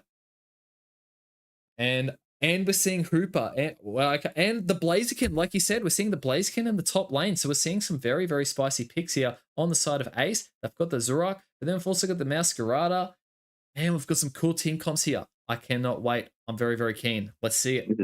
This is very interesting. This is a lot different from the side of AT than we saw against Misfits. They're not Mm. playing that slow boat top lane. They're playing like meta Blastoise versus Buzzwell. So we can see the Well, Inteleon I don't on the believe so, crosstalk. but I think Blastoise will be the tank for bot lane. I think it's gonna be Blaziken versus Buzzwell, which is even more interesting. It is. It's Blaziken and Hooper going into the top lane. Knight on that Blaziken, and then we've also got Buzzwell and Blissey. Yeah, nice little secure there. We're going to see the Buzzwell try and get some stacks in. Yep, up against the Hooper. Is going to be able to get 4 points in. Masquerada looking at early gank. Is he going to be able to get... Oh no, the eject goes off, just avoiding that damage there. Nice stun there from the Hooper, helping the Blaziken get out. But look, there's 2 stacks there from Misty on that Buzzwell. Buzzwell 2 stacks early. That could be a little bit scary. Interesting that they went for that gank early. I think I've seen that a bit here and there, but I don't understand why, because their blue buff is still spawning. Like the blue buff is still there. Maybe if they're going to do that, maybe a split jungle would have been a good idea. I don't know. That's just an idea I had. It is. Look, it makes sense because if we have a look, it's level 5 and a bit. Not quite. It's going to be a little bit late for the bees. So you'd imagine this is very aggressive positioning here from the side of the Buzzwell. And okay, now we're going to see some... Oh, we're going to see the Zorak not quite pick him up. And then, yes, very well. I thought we were going to see the Buzzwell and the Blissey get punished a lot more there because Xavi was going in very sneaky with that Zorak, but not quite. So top lane, it's looking fairly even. Our Blaziken's a little bit level locked there. Both junglers just going back to their mid, and Cruelly, he's just everywhere on this Masquerada. Getting a little bit of farm here. He is going the flower trick build though, not the solo queue Knight slash build. And we can see Blaziken, Knight on the Blaziken, shoving that farm away, getting that secure, very, very nice. And Icy might get a little bit caught here, puts down that portal, and is going to be able to get out, get that reset. Middle farm here, 8 minutes. Nice little combo beginning, but is that a flower trick that got caught on? No, it's not. It's a fairly passive game so far. No one wants to let up. You cannot let up a mistake here, because I think when that top lane gank happened earlier before, when you said that the Buzzwell and Blissey might get punished, I believe they both had focus band, which saved them. One thing I wish we could see was some items, but that's all right. Buzzwell nearing level 7 here. We've still got the top lane carries and their respective supports up in the top lane. Sylveon rotating up to the top lane, and the Zorak taking care of his farm there. Nice little anticipated portal, getting out that Blaziken. That was very, very clutch. Almost a very good egg bomb there from Kian. Very nice job there. And now we've got the Buzzwell level 7. The Blaziken's still a little bit behind their level 6. But we are going to see him hit that level 7 very, very shortly. Ethos on that Sylveon running down. And are we going to see 5 members on the side? No, we're not. We're going to see the Buzzwell and the Blaziken stay top. Oh, nice shove there to secure that farm. Very, very well played there from Knight. Knew exactly how to out pivot. Excellent position to do it. Knew exactly how to out pivot there. Oh, nice little stun there. And we're gonna see. Look, I should be at the bottom. I should not be watching that. I should be at the bottom. And are we gonna see the Masquerada? Who got that? Oh, the egg Blissey. bomb. The egg bomb. They let up there. They should have been on top of that objective, because I think if you body block the snipe shot, they cannot hit that objective. But they still cleaned up with that Xavi on that Zorok. They've done excellent. They've done excellent. And now we're seeing Ethos on that Mystical Fire, just pestering in to the central area, and Snipe Shot almost catching that Sylveon. Would have chunked him quite a bit. And we've seen this. Interesting.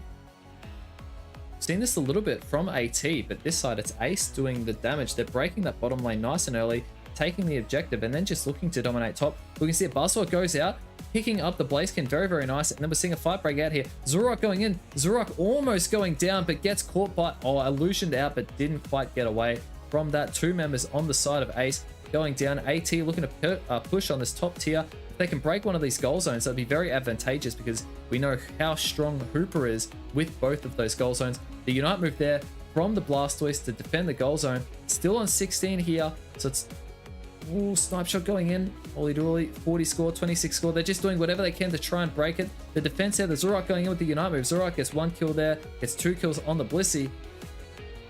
Big fight. Goal zone broken. A lot of resources thrown. But I think AT just knew how important it was to take care of that goal zone, to take that away from the Hooper mid-game.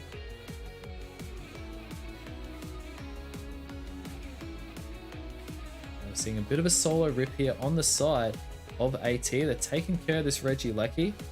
And the side of Ace are in this bottom lane there. They're prepared for that bottom objective. I don't know if the side of AT will be able to make it in time for that bottom objective.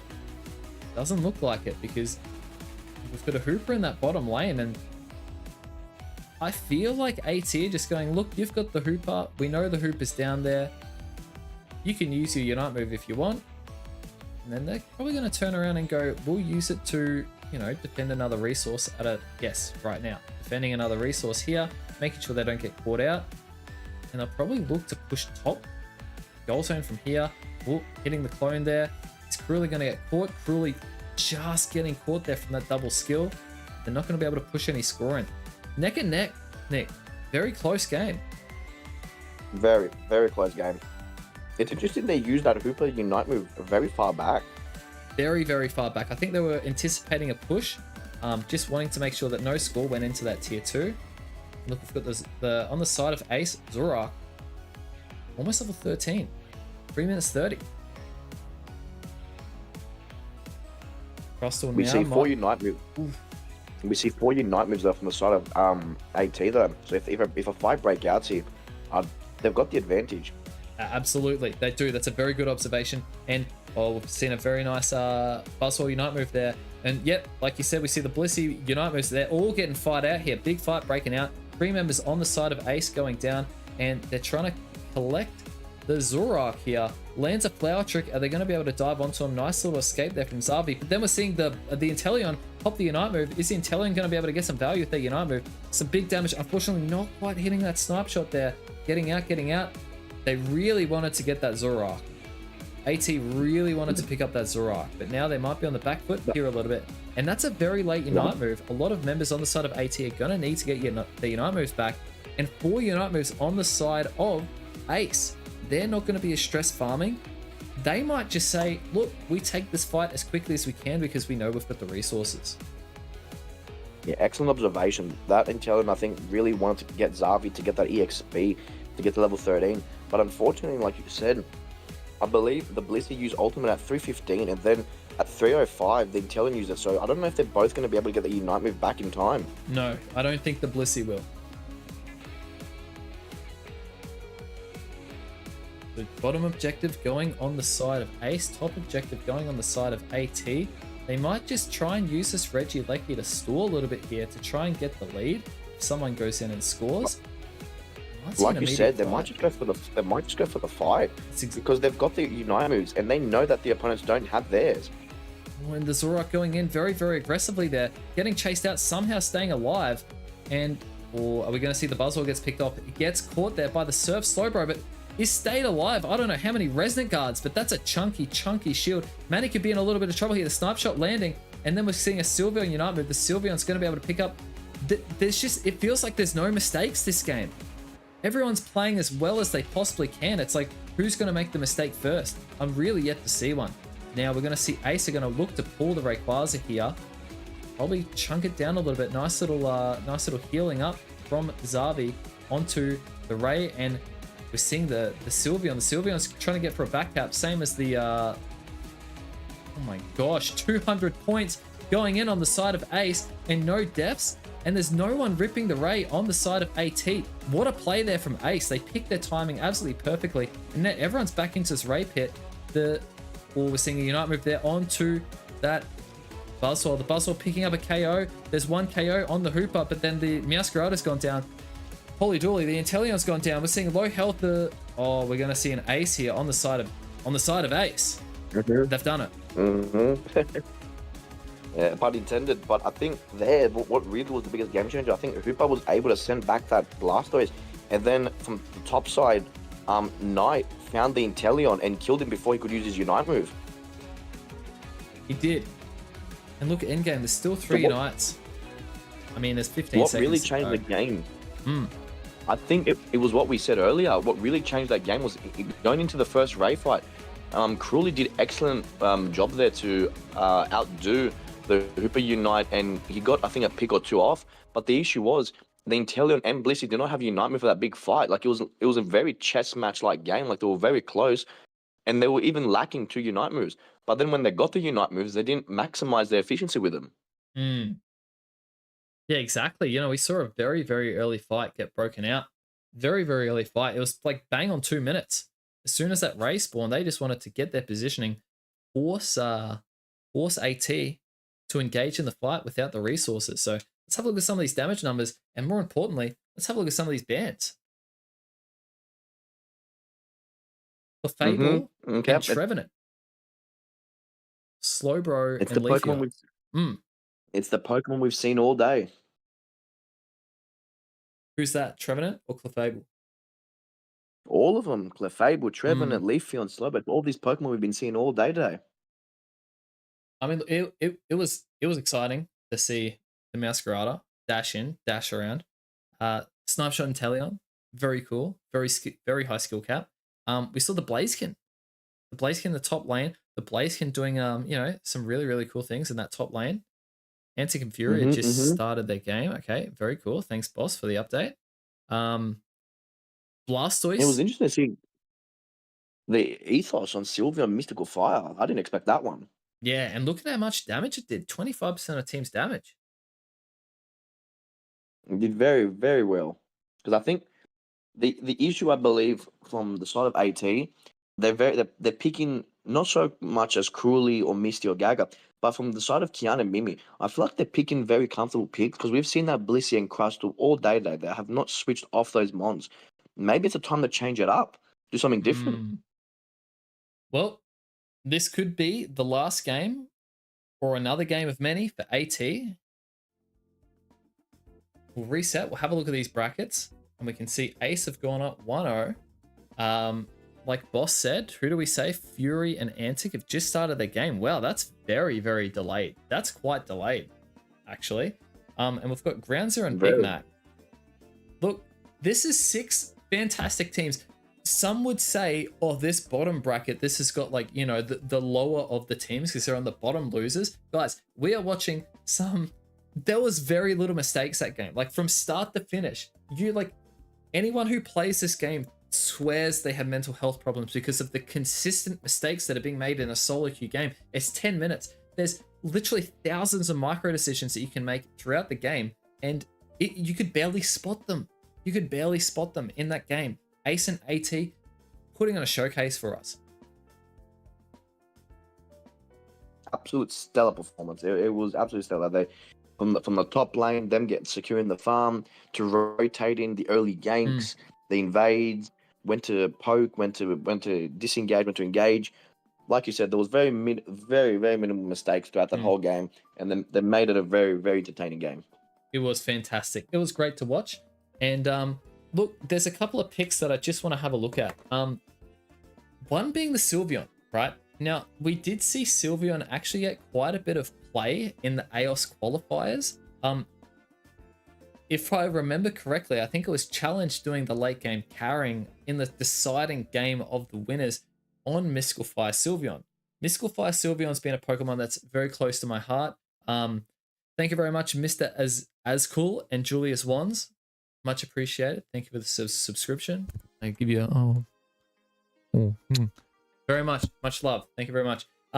Look, where is it? Sylveon. Sylveon, fantastic Pokemon. And it's the ability. And I think if you don't understand the ability and you're going in brainlessly against this, and if anybody wants to jump on a solo queue, you know, as we wait, or if you're just playing solo queue in the background, this is the Pokemon to do it with, right? Pixelate. Look at this ability. Each time Sylveon receives or deals damage, it increases the special attack and special defense by 2.5%, stacking up to 6 times. 2.5 times 6 is 15. You're pretty much playing the game like if you're going Mystical Fire, because each of those Mystical Fire ticks deals damage, and then you're going to be taking a bit of damage and dealing damage pretty much throughout the entire game, because you're constantly autoing. You're pretty much playing with 15% increase your special attack and special defense. That's a big deal, especially if you get a draft game and you're seeing like Inteleon, Venusaur, Gardevoir, Delphox, like all these special hitters. Really, really useful. The boosted auto increases your movement speed, so you've got extra mobility. Don't scoff at the damage that this Pokemon does either. Really, really cool. And yeah, Mystical Fire. Where does it say this? These flames shoot towards enemies and decrease their special attack by 15%, stacking up to 4 times. So if you're facing a special attacker, you have got increased special defense and you're debuffing their special attack. So many people are like, why the hell can't I kill the Sylveon? Well, that's why, right? Mystical Fire, debuffing your special attack and increasing your special defense and doing that extra damage as well, rolling out. And then you think, okay, well, how the hell is it staying alive nonstop? Some people like to use a potion. That's the solo queue build. But this move here, Draining Kiss, look at the healing that does, right? Late game, level 12. That's like 1,000 healing. It goes tick, 300, 300, 300. Not quite, 369. Does Mystical Fire heal too, or does she have like Spell Vamp? Okay, that's a good point. Hang on. Oh, it's not in the screen here. So what I'm reading here is, Sylveon has no crit rate at all, but at level 7, Sylveon gains 12.5% Spell Vamp. So that means for every bit of special damage that you're doing with your skills, you're healing 12.5% damage as well. Now, to add to the sustainability of this Pokemon, you think, damn, that's pretty good. Does it get better? It does, because this is what the Unite move does, right? You jump into the air and you go invincible. So if you're trying to drop like frames of, like if there's a lot of CC, or you're anticipating a lot of CC, or a Blastoise Unite or something like that, you jump into the air, you remove your statuses, and you become invincible. So it's a get out of jail card in that Ray Pit. Fantastic for solo queue, right? The moment you land, you lose that invincibility, but you gain your Fairy Frolic buff. Now this buff, you will heal 50% of the damage that you do to enemies. This is wild, right? Because you've got the healing from Draining Kiss. So you've got Draining Kiss healing, Spell Vamp, and then you've got Unite move. And while you're doing this, you've got decrease, cooldown reduction, and a shield. So it's just like crazy. It's so good. It's so good what you can do, right? Look. You want that Unite move to hit multiple people. Correct. Yes, because when you land, you're doing this much damage. That's 1,600. However, it's time. Delphox. I believe Boss just said that 1-2 is playing his infamous Gengar. What? Against Antic Esports, and that... What? That's... Bro has a set, if you know what I mean. That's... I have not seen this Gengar from the side of 1-2 in months. It haunted me in my solo queues. Oh, goodness. He was my kryptonite. I didn't see it. That's Where wild. is it? Kilo stream. All right. Well, we've got game 2, and this could be the last game for AT, or this could be the beginning of their amazing comeback into their losers final, all the way to the grand final. So we're going to wait and see. We've got a Metagross on the side, going into the top lane on the side of Ace. AT, we've got the Sylveon in the bottom lane, and we've got the Trevenant healing around, making sure nobody's going for an invade on that bottom side there. Nice secure there from the Eevee, actually. Very, very good job. Interesting. They've taken the Crustle off AT. They've returned with the Trevenant. Well, popping the Trevenant's passive. Look, the Trevenant passive, like you said, Nick, it's very, very good. But an early Sylveon there. Are we going to see more Mystical Fire? No, we're seeing Hyper Voice. Now that is scary. Is there much mobility on the side? It would make so much sense to go Hyper Voice because they've got the Clefable, right? You'd be running the anti-healing item. You'd you'd imagine. Mm-hmm.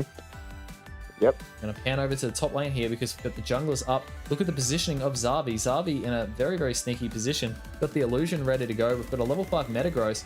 This is looking scary. Oh, nice water gun there from the Blastoise. Very, very solid water gun. And they're gonna disengage. No, not, you know, they don't have the Moonlight yet, so they can't get ridiculous healing on both the Pokemon there. But look, Knight on the Metagross gets a secure. Very, very good job. Azura going back to their jungle, and bottom lane looking fairly even. So again, where's the mistake? No one's getting picked off at the first game. Like, no one's getting picked off. No one's out of position. They're taking their farm. They're playing as optimally as they can for those final hits. Wow. I think the only mistake you could argue is them, it's whichever side doesn't do it right. Whichever side doesn't secure those middle creeps to get the extra leading EXP. That's literally the mistake there. That's it. Look, we've got fantastic rotations there from Xavi. Getting out. Look, Xavi cleaned all those up. He got it all. He's level 7, 30 balls. It's just, look, this is my biggest takeaway point when I watch these top games. They don't muck around. They get what they need and they move on. It's like they don't sit there and bask in their glory that they secured stuff. They get it, they move on, they look at the next task. Like, they don't waste even like half a second. And we're seeing 3v1 here in this top lane. This could be a little bit scary. Nice little disengage there. We're going to see 30 score. Quite, not quite. We're seeing Spout and Spin. But yes, 30 score going in. 4 on that top goal there. We might see an overcap, or we might see Knight just try and break to get another stack. But yes, Metagross. The Spout and Spin might be the play here, because the issue is they need to get into that the Clefable and anti-heal it, because if it just keeps healing, it's going to be an issue. But not just that, what combos very well with the side of AT is the fact that they're playing Hyper Voice. And what Hyper Voice does, if I remember correctly, for every hit, it reduces the special defense of the opponent. Correct. So if they're also running anti-heal with the Rapid Spin, that could do some serious damage late game, especially with the Delphox. Or actually, AT have got some synergy now that you say it out loud, Nick. They've got a lot of synergy. They've got a lot of debuffing on the special defenses, and you've got a fully damaging Delphox, and you've also got a fully damaging Blastoise. Nice secure there, though, from the Trevenant. And AT looking to turn this game around here. They're going to get 1 kill there, 2 kills there. 3 members on the side, or Venusaur Unite. Or nice little dodge there from AT. Are they going to be able to get the scores? Yes, they've got 30 score there and 39. They're going to get the break. Nice little break early. The scores are looking fairly even, but up on the side of AT. Metagross coming down, launching that Unite move off, but not quite getting any of the kills there that we're anticipating. Blastoise staying top, but you'd think Knight cleaned up pretty much majority of that farm. Going in there, and now we're seeing a 4v1. Sylveon's going to get picked up. Very nice Solar Beam there. We're going to be able to see the Delphox defend. I just don't think it's going to be able to do enough. 18 score there, 5 score there. It's left on 2 for an overcap. If the Venusaur can get this 40 in, that would be just absolutely huge. With the Blissey Unite trying to defend it, no, they're just going for the break. They're going, we want to get rid of that goal zone. We want to have some more map control, take away that flux zone. Very nice. But the Blastoise is secured on its own. That top objective now can get stacked and maybe even break. We'll have a quick pan up, and look, we've got 30. Okay, so 35 is just going to pick up as much money as he can here and get a break. 40 break. Scores are even. It's absolutely neck and neck, right? They're taking trade-offs. You probably would say you're advantageous on the side of AT. They still got their flux zone here. That goal zone's only on 4, so they can let a Reggie walk in if another top Reggie comes in. Look, it's a close game. And it's not, it's Hornleech. It's Woodhammer Hornleech. On the Trevenant. Some people still want to take that Trevenant into bot lane and play that defensive route, like we saw Robbie from the side of Antique Esports. If you're going to play, it's like Blastoise. If you're going to take either or, you could play either the bot lane defender or you could play the top lane carrier. And here we're seeing they're playing that bot lane defender. And we're seeing a big fight break out. We're going to see 1 member, 2 members on the side of Ace go down. The Zoroark goes down, but he's just respawning here. The Crustle going down. A lot of Unite moves getting thrown out, but not a lot of kills. They're very, very quick at disengaging, guys, at the top level. That's it's just one thing. It's just, look at these guys. Like, Blastoise goes in, realizes this a Metagross, isn't going to come out on top, and recognizes that very quickly. Look, farm's gone, I'm moving on, right? I'm going back to the base. Delphox already hitting these buffs, right? Yes, but unfortunately they did not rotate, and now the Zarok has already gotten the bottom objective. That could be a key point now in terms of a buff, any XP for the side of Ace. It's a big buff. They're 11 points behind, and look, Blastoise doing very well to defend this goal zone here. It's only on 4 points. If they can get a little bit of a break and then get the Regieleki, they're gonna have a lot of map pressure leading into 3 minutes 30. This is where they can utilize that Metagross Unite, lock them all in, and then use the Venu Unite and laser them. Exactly, and is that what we're going to see? That's exactly what we're going to see. The Metagross locks them in, getting monumental damage. Have to use that Sylveon Unite to get out 1 kill, 2 kills, 3 kills. Are they going to be able to pick up that Blastoise? They play super aggressive to get the Blastoise, they get the Sylveon. This is where 11 score there. Like you just said, Nick, look at the scores. Bang, bang, bang. A completely broken tier 1 with a Regieleki coming in. What a play from the side of Ace. I think I should become a Pokemon and just use Future Sight. Oh man, what a call. Oh man, what a call. Well, you said it exactly how it is, but now if you're AT, you're in a lot of trouble. Yes, Ace literally picked up a lot of EXP. They picked up the buffs, they've picked up their jungle, they're picking up the they might even pick up this Regieleki if they can snipe it.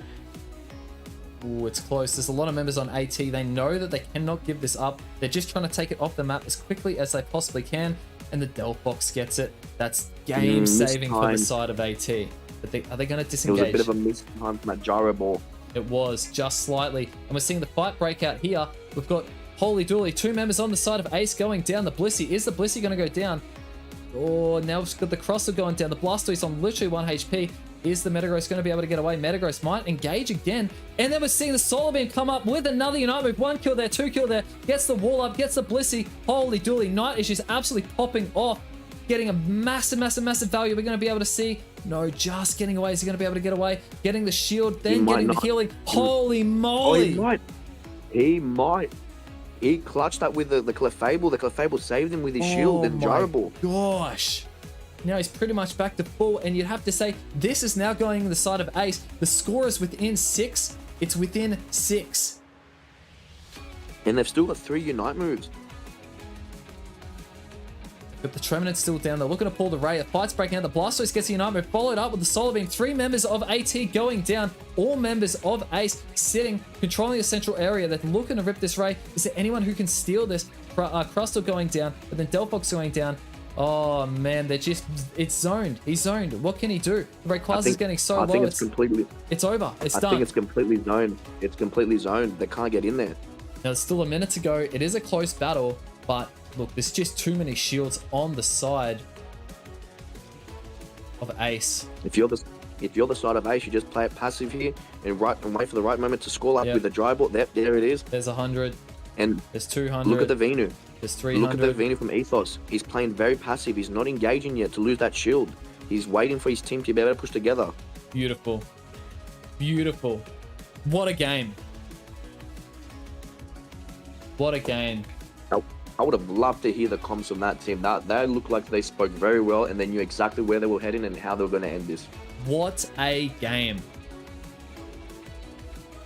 Oh, that honestly...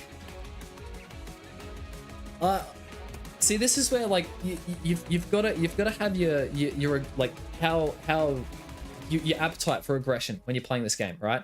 I never in my like if I'm playing solo queue with my mate, absolutely, I'll go maniac.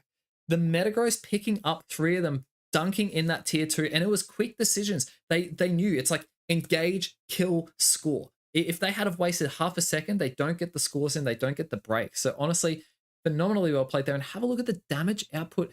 Ethos with a ratio of 4-to-1, 100k dealt. Knight doing 90k, only taking 30, and Zavi dealing 90, taking 38. Would you check from the side of AT, how many eject buttons did they have? Let's have a look. 3. Because I was thinking the reason why if Sylveon doesn't have ult, and since it's a Blissey, they don't have many ways to escape that Unite move and instant combo of the Metagross and Venu. That's true. they lack that mobility to a It dash did. move to get out of that unite move of the Metagross, which just locks them in. That honestly, what a set. What a set. Okay, all right. Whew. I need a drink of water after that one, man. That was phenomenal. Let's have a look at this set. So we've got Ace going through to the losers semi-final. Very well played from Ace. They're a fantastically strong team. We saw in this third game here, they just lost to Antic Esports, like just barely. And you can't even say it's by mistake. It's just who's got the better micro skill at the end of the day, positioning, all that kind of stuff. Man, if you put me in one of these lobbies, I'd have to play Comfey. Oh. Okay, Antic Esports up 1-0 against Fury, and Big Mac in ground 0. I'm gonna see, have I got anybody who I could currently just have a look? Hydrate, folks. Yeah, absolutely. You know what? That's a good reminder. Let me go in and see. We've got that tree. That would be Big Mac and ground 0. Honestly, that's probably worth having a look at because the winner of that game is who's versing Ace in our next set. So I'm going to fire this one up here. Well, Nick, you feel free to take it, but yes, I'm hydrating. I'm getting some water. No worries. I'll sit here.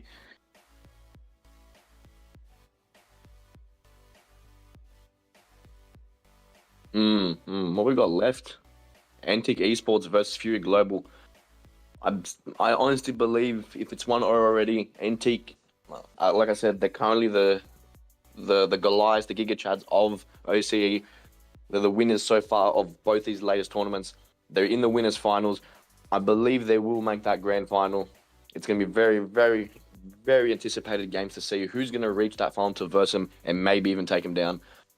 We're looking at in the losers quarterfinal, as Unite Climbing said earlier, we're looking at Big Mac versus Ground Zero, and it's 1-0 from the side of Ground Zero. Last month, not a single person was saying Ground Zero would be the winners because everyone wrote them off. And as you saw in the seeding purposes, during the seeding arrangement, Ground Zero wasn't even projected to win. You never know. We might see a different end result during this month. But the one team I'm looking very, very forward to see how well they can perform was Ace. Ace played a stellar performance against that Antic Esports in the previous set in the winners semi-final, and it was very unfortunate that they weren't able to push through to that final little last stretch to make it through to the winners final. But you never know where there's as I said before, where there's a Ray, there's a way, and they could honestly probably don't even need it. What am I saying? They don't even need the Ray. They've been playing such an amazing game today that the Ray is not even on their agenda. They're just winning team fights, winning objectives, and playing it to the absolute T in terms of micro and macro. So I would love to see Ace push through to the losers final, possibly even win it and make it back to that grand final and verse Antic Esports for a rematch for that title of March finalist winners. And yet, I would still love to see also some spicy picks. Like we've seen some, I want to see more. Not many people in our region get out of that comfort zone. Kenny, how do you get in a championship series? So I'm pretty sure there's a lot of teams you can just sign up for. You go on to start.gg, you create a team together. You all have to be above a certain age, as there is legal matters involved in it in terms of like money, traveling, etc. So in order to get in, you need a team of, I think that the age is over 16. I think that the 16 to 18-year-olds need parental guidance. After that, above the age of 16/18, you get a team of 5 plus a sub or 2, and you just all sign up. You all do the forms. You make an account on start.gg, and you perform in your region, whether you're OCE, NA, India, Asia, wherever you are. And in order to progress, you need to play a qualifying round. And after the qualifying round, you need to make top 8. After top 8, you make it to what is today the finals. There is monthly tournaments, which provide you with I think cash. I think they introduced cash during this year. Previous years they did not have cash pricing for the top 4 teams during the month it was just for the AOS Cup and regionals. Now they've changed it around. The AOS Cup is an invitational to, I believe, London this year, and then there is regionals, which is in June or July, I think end of June, and then the winners of, or July, I think, and then the winners of regional, they get a ticket and their expenses paid off to go to Worlds, which is in Hawaii this year. And wouldn't that be just the best trip to go on, to Hawaii? I don't know. Last year was my dream. The one last year in Japan, that is the dream because that's where Pokemon is based off. True. Personally, I would prefer Japan, but Hawaii sounds mighty spicy too. Oh mate, I'd be sitting back, I'd be sunbaking as white as I am, I'd be beautiful and brown. What? Would you not play Unite and practice while you're there? Nah, just comfy. It's Hawaii, man. So look, these players, Kenny, who are here, they're not just like people who are decent at, like, they're 5 players who have gotten together, they've played a whole bunch, and like one mistake, it will lose the game at this level. So it's like it's just crazy. So now the winner of these 2 games here is going to be playing in our next game against Ace. So that's what it's casual spectating, I guess. We're just scouting, right? Dragonite on the side of Joe on Dragonite. Joe can just play anything incredibly well, and Chester getting a little bit caught there on the Buzzwole, but yeah,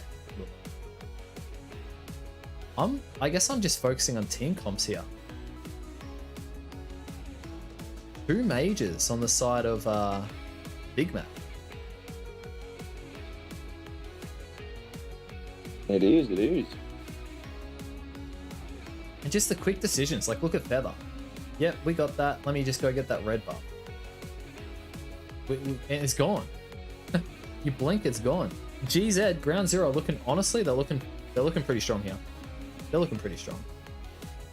And as again, we're seeing that Eldegoss pick, and in, like you said, into that Buzzwole, it's amazing. No, it is. It's good. It's strong. The pick that I'm interested in the most, the pick that I'm interested in the most right now is, which we haven't seen a lot of, is actually from the side of, I believe that is GZ. They're playing D-Knight, Luca, and Mew. Pokemon, and even Snorlax. Like their whole comp, excluding LD, are Pokemon we don't naturally see like like throughout our games. Like how often do we see a Luca or a Hyper Beam D-Knight? Yeah. With a Mew, like Mew. Exactly. It seems like people have forgotten about Mew. Yes, not often at all. They're incredibly high skill cap Pokemon, and geez, is the fight getting taken to him by Big Mac? Big Mac quietly just playing a phenomenal team fight here, keeping everyone alive. Very well done there from the Clefable, keeping the team alive. 3 minutes 30, throwing whatever Unites they have left over, and look, we've got to be careful. Look at this Dragonite. The Dragonite's going to hit level 14 easily. They've got a bottom objective here. It is a Registeel. You wonder how much they're going to hold it out. They've got Mew that might even hit level 13 if they get this objective and a bit of farm. Level 13 on Mew's a big deal because you get that extra cooldown reduction. Yeah, okay, so level 12, almost level 14 there. And how's the Lucario looking? Almost level 13. They've got a lot of levels on the side of GZ. Like, they've got the experience lead here. They're ahead by less than 100, that's fine. There's a Reggie here that feels mildly inconclusive. They don't want to overcommit or play, do anything stupid here. They're just looking to take farm and get position and get vision. Well, if you're the side of GZ, I think the game plan here from the looks of it, and I could be staying corrected here, they're taking all the farm, they're staying ahead in EXP, they're not playing too many risky fights, but they've got absolutely ludicrous secure. They've got Hyper Beam from Dragonite. Yes. They've got Power Punch from Lucario. Yes. They've even got Eldegoss and Snorlax, and then they've got the Mew. Yes. Okay. So look, this raises a valid point here. If you're on the side of GZ and you have the lead at Ray, that's tough. That's tough. Okay, look, there's a fight breaking out. The Inteleon got picked off down to the bottom lane. And are we seeing... Look, we're seeing GZ are looking to pull this Rayquaza here. They're slowly ripping it. It's sitting at 50%. Straight away, they're throwing the resources at it. The Crustle might get picked. We've got to keep an eye here. The Mew is getting picked up, but no, you can't dive Mew that hard. He's got the armor to keep himself alive. And look, they've pulled the Ray. They've got a bit of urgency from a Big Mac to get in here. And yeah, okay, so we see the Crustle go down. The Inteleon getting a nice little snipe shot there. But holy moly, the Dragonite goes down. 23-second respawn timer. That could be a very, very big deal here. They have got the lead. And look at the Mew. The Mew's looking to play topside here. The Ray's still sitting at 40%. It hasn't quite been able to respawn yet. And geez, there's some low health players here. The Snorlax's almost dead. The Lucario's sitting on health. The Mew's sitting on... Man, the Ray's getting very low. We're keeping our eyes on the Rayquaza here. Snorlax getting all that health back. Espeon playing from the top side. And Inteleon just going down to... Oh, and the Ray's going down the Ray. Look, they're going to keep their eyes on the Ray. And who gets to the Mew? The Mew gets the secure. GZ is staying alive. The boosted basic, was it? I think it was the boosted basic. Wow. Well, I mean, I didn't see any skills launch out. Yeah, that's an ace. So GZ are going to be the team that we see.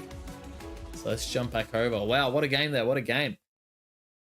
It was either Electro Ball or with a combination of the basic booster or just basic boosted. Kenny,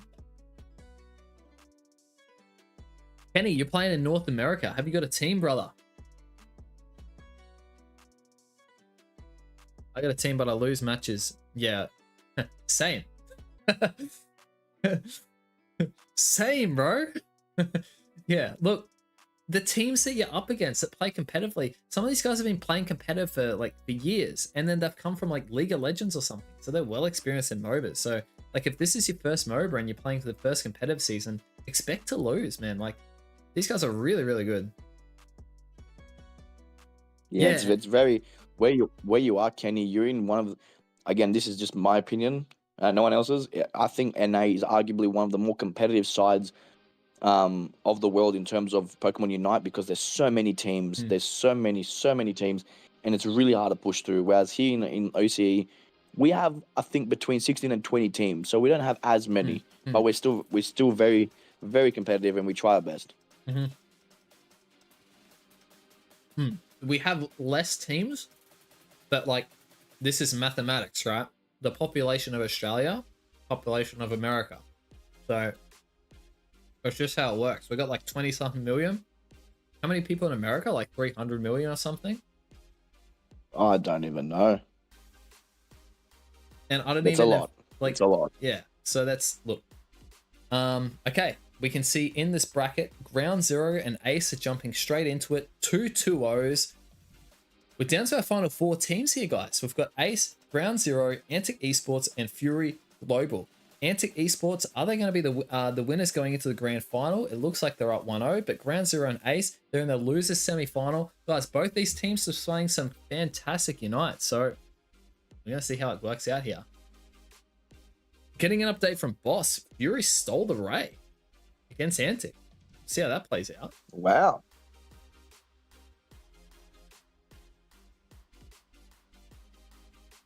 Better back out here so we can see when the sets start. That's a cool little poo emoji, Una. Good smelling feces. Okay. I play Cinderace. My team plays support and defense. Yeah. That's nice. You could probably take some team comps that you're seeing today and trial them out with your own team.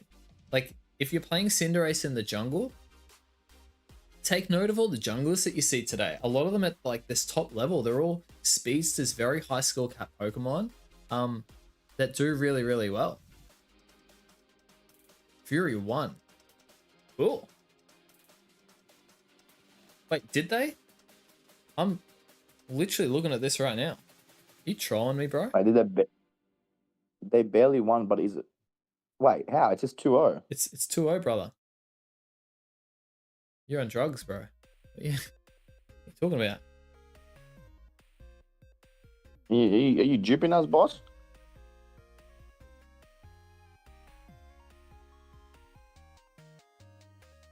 I think maybe he said Antic barely won, maybe. Maybe confused it. So if they lost Ray, but then they won, that's crazy. Good for them.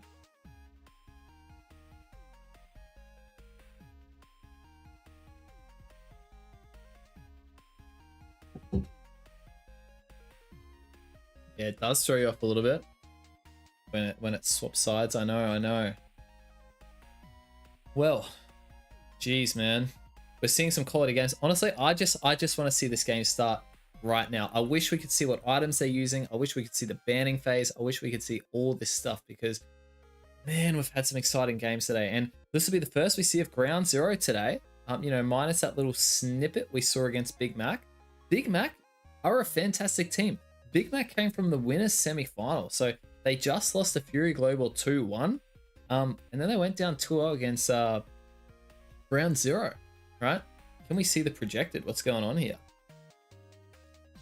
Yeah, they reckon Fury Global Ace, and then, yeah, righto. Well, based on the seeding. I mean, I guess that's less fun now that, you know, we're this deep into the tournament. But hopefully we're going to be able to spectate Knight on the side of Ace and jump into this game as soon as it's up and ready to go. It's going to be very interesting. I projected personally, I said that Ace would be versing, when you went for your little break, I said that Ace will possibly maybe go back for revenge against Antique, but you never know. They've all been playing, these current top 4 teams have been playing absolutely stellar. That's the call, eh? Ace to make their way through to beat Ground Zero, to beat Fury Global, to try and take them in the grand final. Because that game, man, that game through is a big deal because I've had to play so much more Ace and they are playing some fantastic Pokemon Unite. You wonder how much... I know like a lot of people say fatigue isn't a real thing in gaming and everything, but go play a comp and like play game after game after game after game where like you don't have a break for like 2-3 hours. And the games are intense, like as intense as these ones we're watching right now. It is fatiguing. So Antic Esports, they've got like a almost like a 2-hour break at the moment, like hour and a half, 2-hour break. They're chilling. They're gonna be fresh for this final. And then isn't it they play the grand final and then if they lose, there's like another set after that? Is that how this bracket works? In theory, that's how it should work. It should be best out of 3. Unless they do best out of 5. It depends which one they do. Either best out of 3 or best out of 5. True. And then, if let's say Fury, Ground Zero, Ace, where whoever they're versing beats them 3-2 or 2-1, whichever one it is, then they have to redo that again, and it's like the proper finals then after. So it's a big climb. If you're at the side of Ground Zero or Ace, you've got still a big mountain to climb. And honestly, you said before about fatigue. I reckon that some of these players, they run off adrenaline. They might be running off that high of just winning and just coming back. Agree.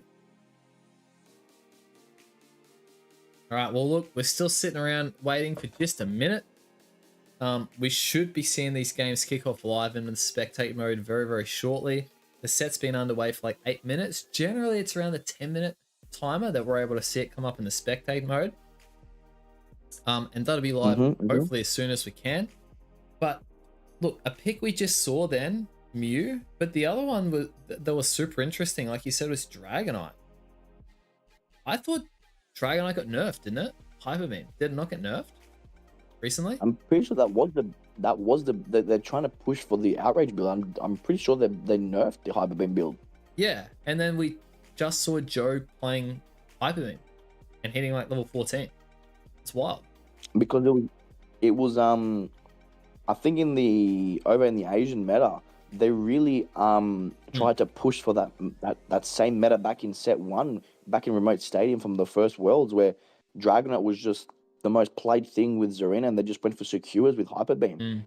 And I think because of the recent stat buffs to Dragonite, and they're trying to buff all the other skills plus Outrage, I think people have forgotten how good the secure on Hyper Beam is. Yeah, 100%. Yeah, it was just the cooldown. Yes, that's right, Cutie Pie. It was the cooldown. But like, I guess, yeah. I mean, you probably just have to save it for key moments a little bit more carefully now. Like, yeah, it wasn't any damage or anything, but yeah, like at 10 to 11 and a half. I thought it was just 11. 11 and a half? Ooh, that's a pretty big deal. That's a pretty big deal. It definitely is. It definitely is.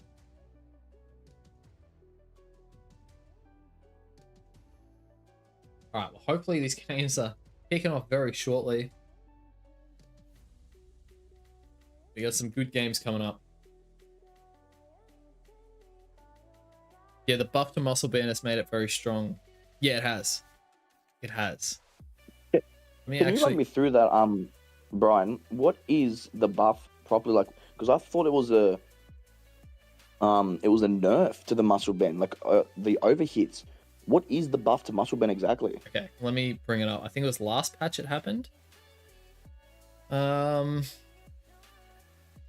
Yeah, okay. So the muscle band's internal cooldown was removed. So, oh my gosh. The muscle band is such a complicated thing.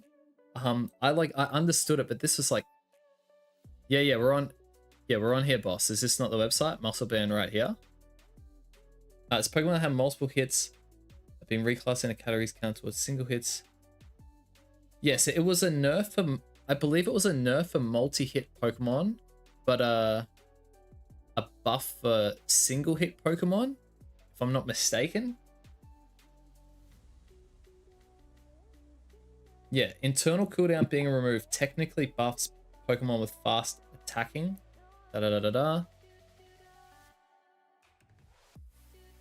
Yeah, it's like it makes sense in my head, but I just don't know how to explain it. But anyway, I'm gonna put the muscle band on the shelf because at the moment we've got Knight, and guess what Knight's back using? Machamp. Again? Machamp. So I'm gonna jump in here, and I just need to quickly fix up some of these. So let's just hang on this. Whoop, like that. And we're seeing that D Knight again from the side of Joe on GZ. Yeah, we are too. They're going for that secure. They've got the Venusaur. Maybe wait, is that a Venusaur with full heal? Could we be seeing a top lane Venusaur with pedal dance? Oh, with the Eldegoss, that could be honestly pretty spicy.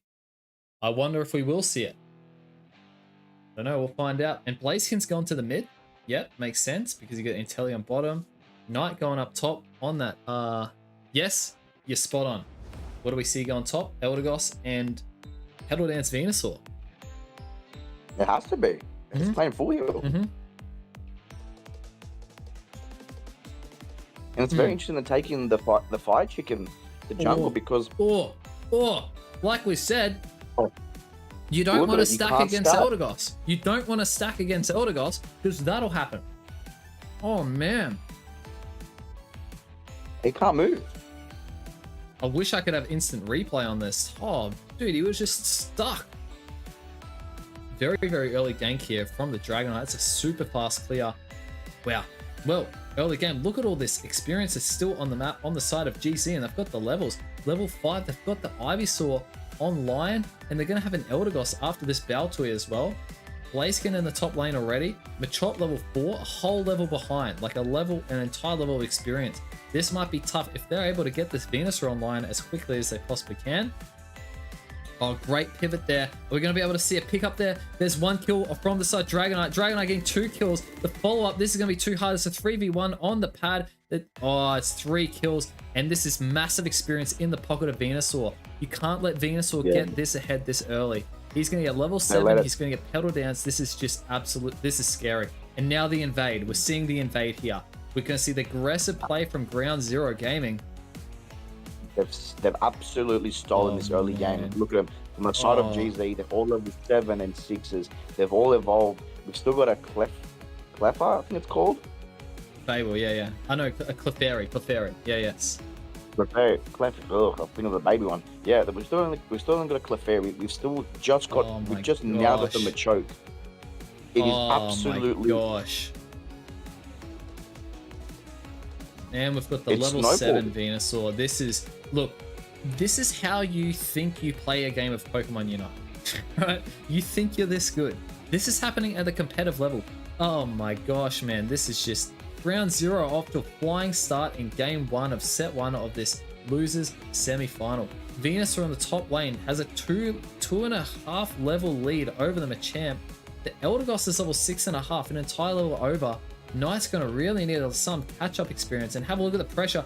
Hyper Beam getting a collateral Hyper Beam.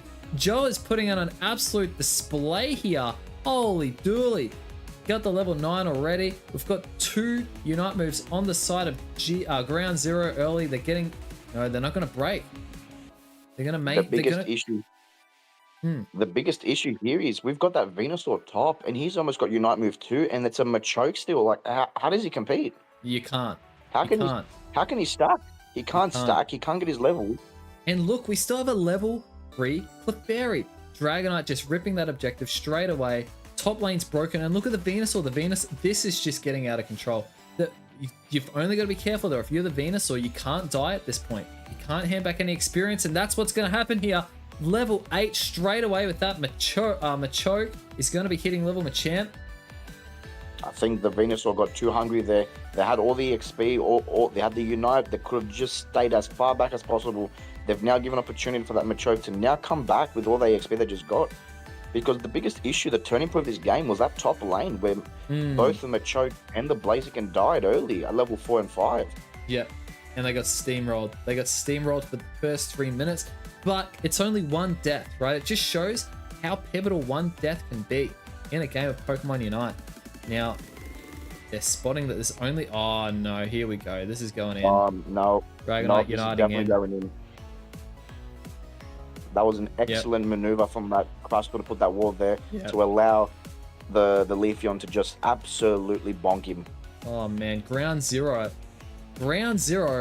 are playing fantastic Pokemon Unite this game. This is scary. This is very, very scary. Like, they are 260 points plus ahead. They got a Venusaur and D9 at 5 minutes at level 11. That Venusaur will reach that level 13, if not 14, by the end of the game. Easily. Level 13/14 Venu is scary, Pedal Dance. Exactly. And then you've got the follow-up backline of the Dragonite. You've got the support of the Eldegoss. And now they're just... Look at them. They're just everywhere on the map. If they need to be defending bottom, defending top, they're defending top. If they need to be attacking this bottom lane goal here, they're 275 points, and they've still got an overcap that they can do in this bottom lane. That's one thing Ground Zero have done, is they've not broken this bottom lane, so they've starved Ace of the experience. A lot of our other teams we've been watching today, they've been breaking that bottom lane, and they've been playing a different game of Pokemon Unite. This is, honestly, this is reminding me of Zapdos map.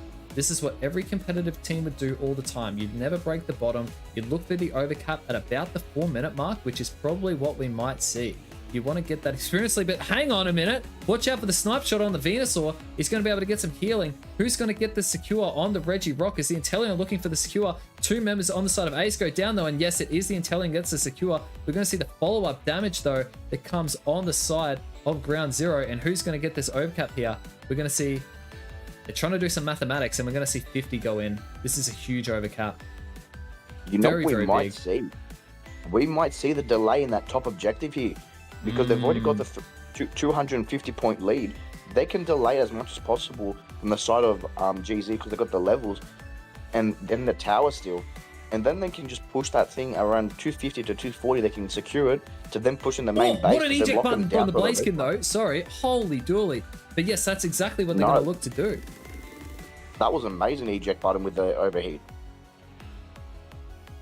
This is just some top quality Pokemon Unite. Eldegoss putting in 21 score in that bottom lane. They're just compounding. They're compounding as much as they can. And on the ground of Ground Zero, on the side of Ground Zero, they're just making sure they don't overcommit, they don't get picked off. And you can see on the side of Ace, they're going, we need to rip this Regieleki. We cannot let Ground Zero take this, any sooner. This is the last Regi that's going to go there. But the Leafeon gets it with a Leaf Blade. We're seeing 2 members go down, 3 members go down, 4 members go down, and the only person left is this Blaziken. The Blaziken might turn around, does big damage, but he's going to be able to get away. Venusaur pushing, taking all of that farm. He's going to hit level 14. This might be the turning point, like where they can't come back from. That was huge. that steal from the Leafium with the Leaf Blade, the Solar Blade. Oh, That's massive. But hang on, watch out for the Venusaur. Is he going to get picked off? Is this deja vu? But jeez, he's just staying alive. And while he's stalling up here, have a look at what's happening down here. All the farm getting in position. Does he stay alive? There's no way he stays alive. What? He can. He's like you said, he's level 14. He just heals. Here he might die though because of the Blaziken. Okay, he's but if the Blaziken didn't come, he wouldn't have died. He 3v1s. Oh my days. And look at the value he's brought for his entire team. They've got the bottom objective, which is a Registeel right before this Rayquaza. Level 14 Dragonite, level almost 12 Eldegoss, level 14 Venusaur, and level 14 Leafeon. What do you do if you're ace? You're in here, you might just try and rip this straight away. They've got every Unite except for the Blastoise, so the 4 Unites on either side. And have a look at the Leafeon. What's the Leafeon doing? Is he peeling off? They have to make the play, because Leafeon can just go score. Or a flank. They can set up a flank. But hang on, Machamp picked up 1 KO. Dragonite goes down, but seeing a lot of damage come down though. Intellion gets picked off. Fable gets picked off. Oh no, it's just fantastic engage there from the side of GC. They've swept in from every angle. They've cleaned up really well. And yeah, look, they're keeping everyone alive. They've got too many levels. There's too many levels ahead in advantage. The Venu has just hit 15. Yeah. The Venu just hit 15 and it's not even, what's it called? They haven't even gotten the Rayquaza or scored balls. They're just cruising. They're just defending this middle area. What do you do? Well, like, it's level 15. This is solo queue like levels at Rayquaza. This is not competitive. This is our first level 15 we've seen all day. And they still have 2 Unites on the side of GZ. He's looking to put in 50. Yes, this is something we see GZ do very, very well. They defend the Ray Pit. They look to peel so that you have to defend their goal zones rather than go into the Rayquaza Pit. But in the Rayquaza Pit, we're just seeing the side of Ground Zero defending and the Venusaur just being a pest. The Venusaur just being a pest. They said, you guys can go in and you guys can try and beat our team at a team fight, but we're just going to stall and we're going to put 100 score into that base. Look at me sweeping around. You can see, yeah, oh man, there's only 35 seconds left. They're just looking for kills, man. Because they understand if they get 2 kills, it's all over. Another The Venu can hunt them all down. He's that fast with Pedal Dance on resets. Look how often he used that skill. They can't catch on him. Was that a surrender? Yep. That was a surrender. Wow, that's the first surrender we've seen all day. The surrender. Let's have a look at these damage numbers. If you're the side of Ace now, does that like affect you mentally? Like, will this affect their game plan moving forward now? Okay, so look at the damage on the Venusaur. Yeah, I think you can. Yeah, you can surrender if the game's over. I think it's just like out of the spirit. Boys first, man. Nah. Look, they're probably just like, yep, this is over. Let's get into our next game. Like, they're like, we know what we did wrong. We know, like, we can do this, right? Now, one thing I do want to talk about, and it's something that we saw quite a lot of at Asian Championship, is Venusaur. This is the first Pedal Dance Venusaur I've seen in the top lane, and the reason why I think that Venusaur is such a cool Pokemon to use in the top lane as a top lane carry is because every other Pokemon is a physical hitter, right? Venusaur is a special hitter. Venusaur has also got the self-sustain with the Giga Drain and the Pedal Dance. He's got fantastic mobility. So he's like a brawler, and it's like a special lane, top lane brawler. And you send the support top, and generally the Pedal Dance Venu needs the support top. The risk of doing that is if you lose early, you're in trouble. But you could see how strong that Venusaur got early. It was literally like level 7 before like anything else on the map. It's just ridiculous, right? And it's this Giga Drain, right? Venusaur takes 35% reduced damage. So if you've got a healer and you're hitting those Giga Drains, that's great. And you think, oh yeah, 7-second cooldown. Let's go late game. 5-second cooldown. Oh, that seems like a long time. Have a look at Pedal Dance, right? Pedal Dance reduces the cooldown of Sludge Bomb or Giga Drain by 30% of its current remaining cooldown per tick of damage that hits each enemy. So if you're going in with Pedal Dance, you can Giga Drain, Pedal Dance, and literally like a second later, you've got another Giga Drain ready to go. So you're healing and maintaining that reduced damage coming onto you with a support that stays on you. If you've got levels late game at Rayquaza, it's just scary. It's scary. 100% is, you mentioned before, we're talking about the pollen path. That's exactly what you can do there. You put a pollen path at level 11, you give it 20, I think 20 we said, 20% damage reduction from there, Yes. plus the Venu damage reduction you're getting from Giga Drain. He's just unkillable. Especially if he gets ahead early, right? And you could see the way that he played that. It's like pressing in there, like, look, pressing in there in DDs and then taking a 3v1, like that was ridiculous. That was ridiculous. It's like there's literally the whole team taking on Venusaur. Well, the rest of GZ is just doing their own groundwork. That they're like, yep, we'll take this objective, we'll take this farm, we'll take their jungle, we'll take this, we'll take that, all because they're trying to get a Venusaur. So, look, it just got ahead. It got out of control. And look, I know that feeling all too well when you get behind in a game and something's at level 14 and you can't kill it. It's like, you know, Ace knew it. And they're like, yep, we'll get out of that and let's just jump into the next game. And that's what we're looking at. Next set coming up, ready to go. Ground zero, looking super strong. They've 2-0'd every game, by the way. It's very interesting. All these teams, they're picking up that they have like a game plan today. Like they've all come in with a mission. We saw from the side of Ace, they've played the chicken, they've played the Machamp's, they've played very similar mons. Then you had the side of AT where they had that Blissey and Crustal comfort picks.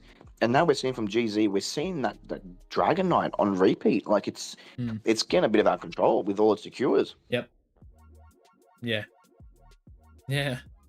Like they're winning every objective with it. There's not much counterplay to really. The problem with Dragon Knight was back in the old meta, there wasn't much counterplay to, like, you can dive in, go ballistic on it. The problem is it's got a Unite move that can escape. It's running Dragon Dance, which comes back very quickly, so you can reposition. And then you've got a team that can help you get out of there. And let's be real, you've got your Hyper Beam, which does like 2,000 or 3,000 per big chunk. Yep. Let me actually hang on. I want to get some numbers on this because it does a lot. How are you, Sec? How are you, Sec? We're good, mate. We're good. Thank you for joining in. Hope you're doing well. Dragonite. Dragon, what do you call? Hyper Beam. That's the move. So if you've got 3 stacks of your Dragon Dance at level 13, without any stacks, 2,000 damage, right? Damage against wild Pokemon. Additional damage, 2,400. Like, that's secure. That's a lot of secure. It's a ridiculous amount of secure.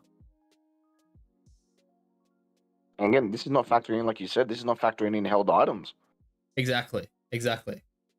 So you throw like a muscle band on there, whatever else you might run, maybe a razor claw, maybe a weakness policy, maybe even an attack weight, like even with 2 or 3 stacks. Just have a look at how well it scales. It's 300% attack. So even if you've got 2 or 3 stacks, it's huge. It's a big number.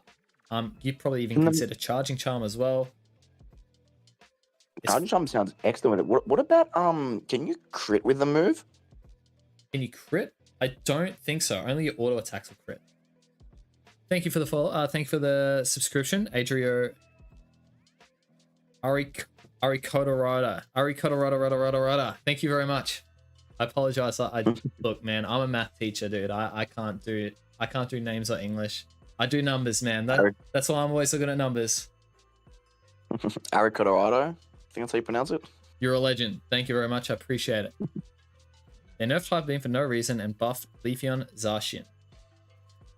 Yeah. But Zacian, the problem is I love my Zacian. I've been playing Zacian. I've been playing it since it first came out. Everyone disliked me for it. I love my Zacian, but it's banned, so you can never play it. Leafeon, I honestly understand. I understand a bit of the frustration behind it. It's been a stellar Pokemon for the last few months. It's not going anywhere. It's not going to go anywhere, and I don't understand why. Like, why buff it even more? There's no need for it. Yeah. Yes. Correct. Like they really need to start focusing on like they did with this recent patch. They need to start focusing on Pokemon like Scizor. Like Scizor finally got some love. Maybe Machamp might need like a submission buff or something. Like bring up builds that you don't see people playing at all. Like make the game.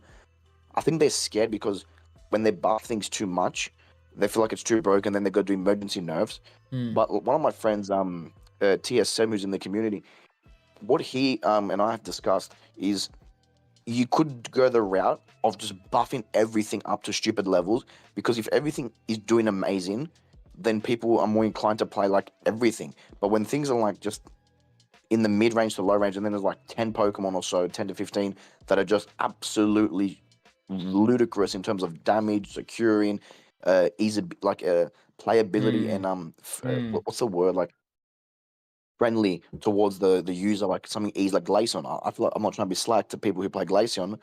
I think Glaceon is a lot more. I think you made a video yourself, Unite Climbing, about Zorok versus maybe it wasn't you, I'm not sure. Spraggles. It might have been Spraggles, yes. Whether you're talking about Zorok versus Glaceon. You've been seeing Xavier all day with his positioning of Night Slash and the combos, and then you see a point and click from a Glaceon. Yeah. And look, it's no hate to Glaceon. People who use it, you can't hate the player, you gotta hate the game.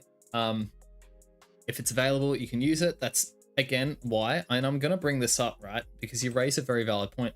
Just while I'm, I guess, stalling a little bit, because these guys will be in their matches very, very shortly. But not to be slack on y'all who are watching, but this is an issue, right? You say, oh, Miraidon is so broken and this and that. And I go, okay, well, hang on a minute.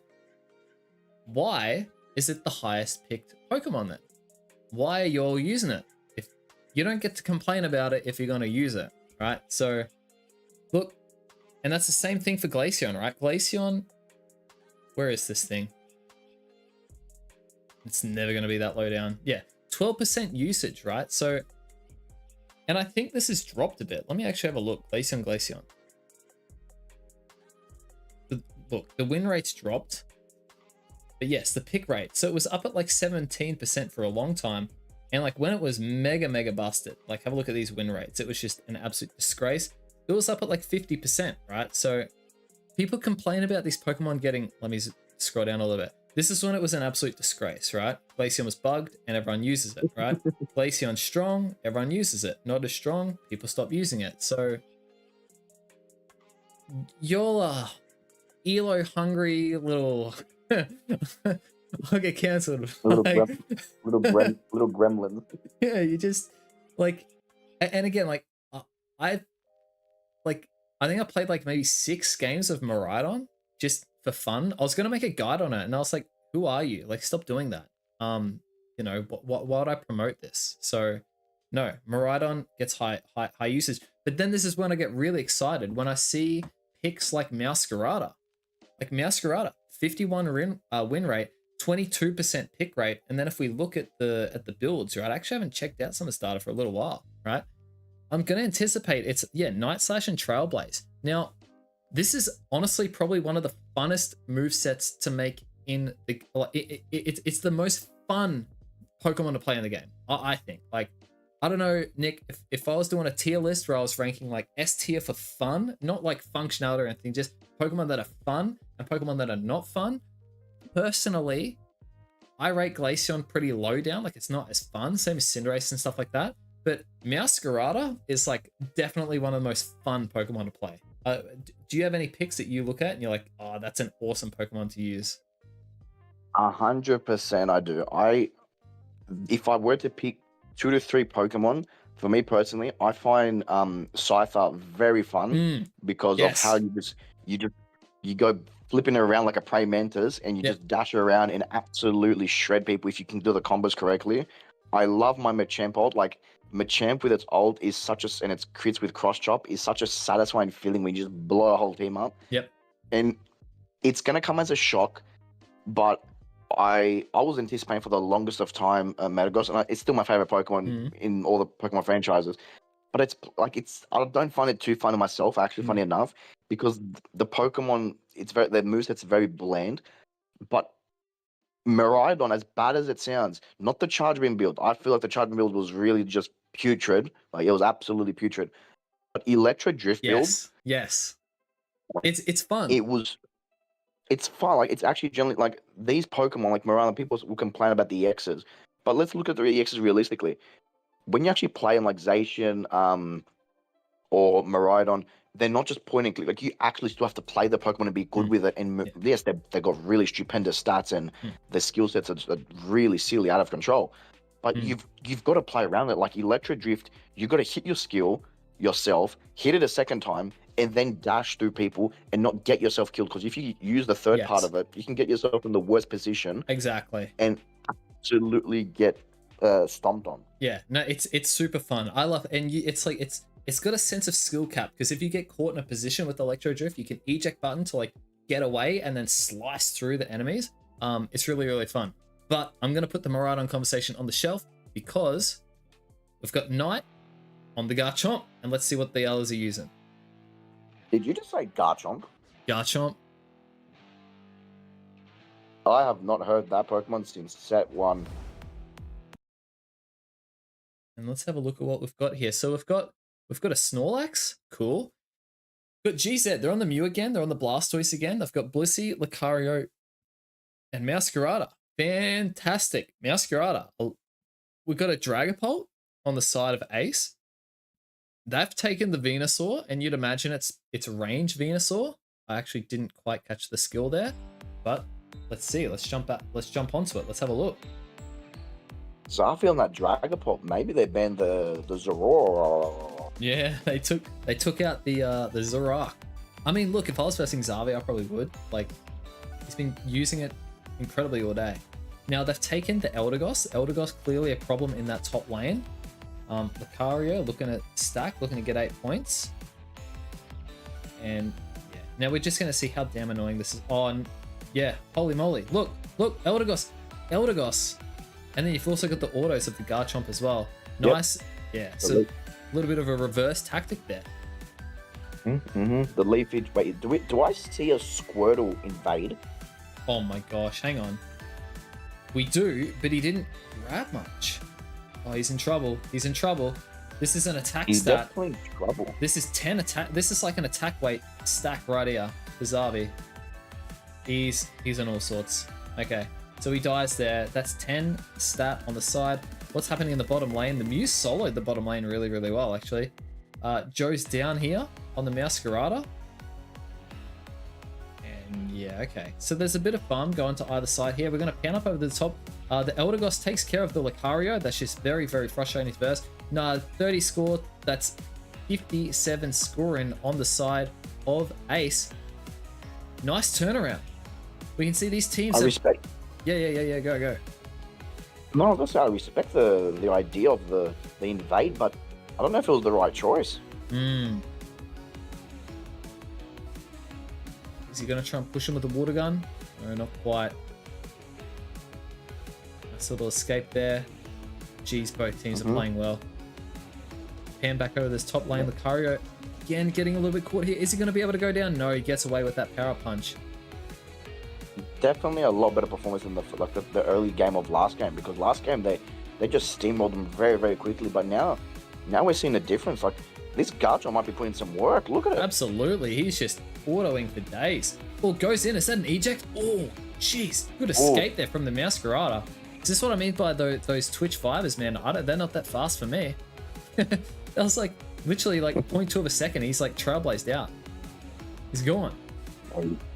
He expected it. That was excellent awareness.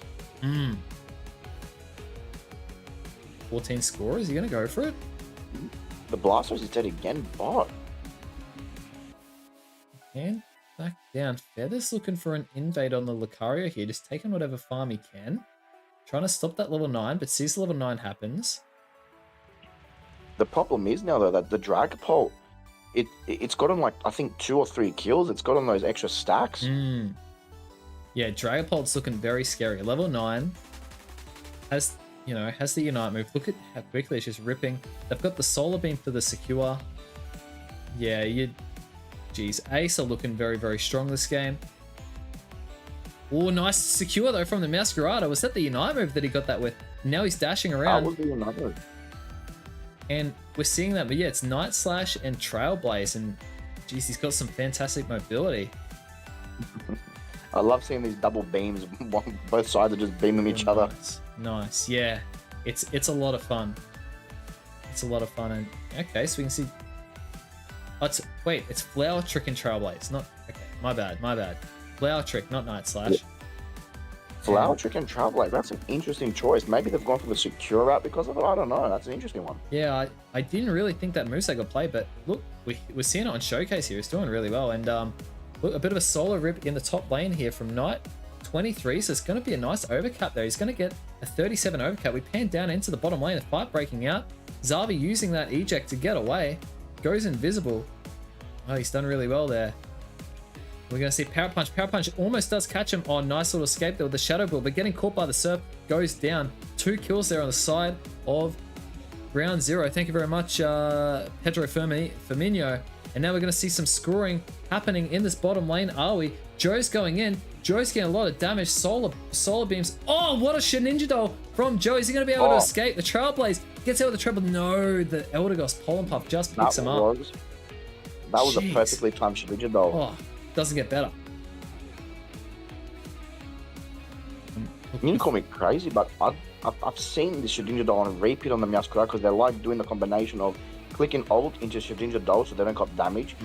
But I really prefer the eject button on it because you can eject and hunt people down with the ult if you're playing the ult route. That's right. You can redirect that Unite move to go into a different direction. It can really catch the enemies off.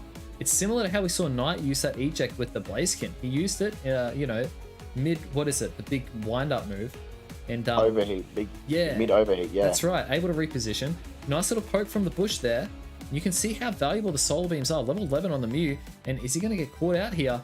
Look at Xavi going in, big damage. Meowscarada going in, and then the Blissey Assistance follow-up. Blissey goes down. Meowscarada might go down. Oh, nice CC there from the Snorlax. Snorlax getting a kill with that Unite move right on top. And does Mew get away? Mew is, just gets out there just by the neck. But Lucario stalling, goes down to that Solar Beam. And definitely in the side of Ace. What really allowed that Mew to live was the fact that the Depot was stuck on the light screen from the Mew. And okay, there's the Unite move from the Garchomp. The Garchomp's just shoving the back as far as he can. And Ace have really turned this game around. Fantastic. Massive beams.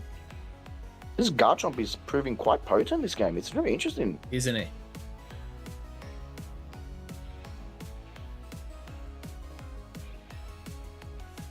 Good defense there, though, from the side of Ground Zero. They understand that they can't get too far behind and score. They're behind by 120, and they're making sure it stays at 120. It's within a reasonable range of score.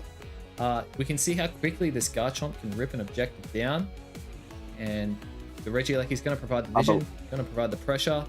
Ooh, Joe getting picked off there on that Meowscarada. Taking that Eldegoss and Venu off the side of GZ. Oh, the default's getting another kill. He's got to be on 10 kills by now. Yeah, he's got to be. He's got to be. I wish I could check the scoreboard here. I think I can. I just don't want to muck around anything here. And look, we can see Lucarius looking for potential scoring here. They want to equalize the scoring. Bottom lane break there. They might even stack here.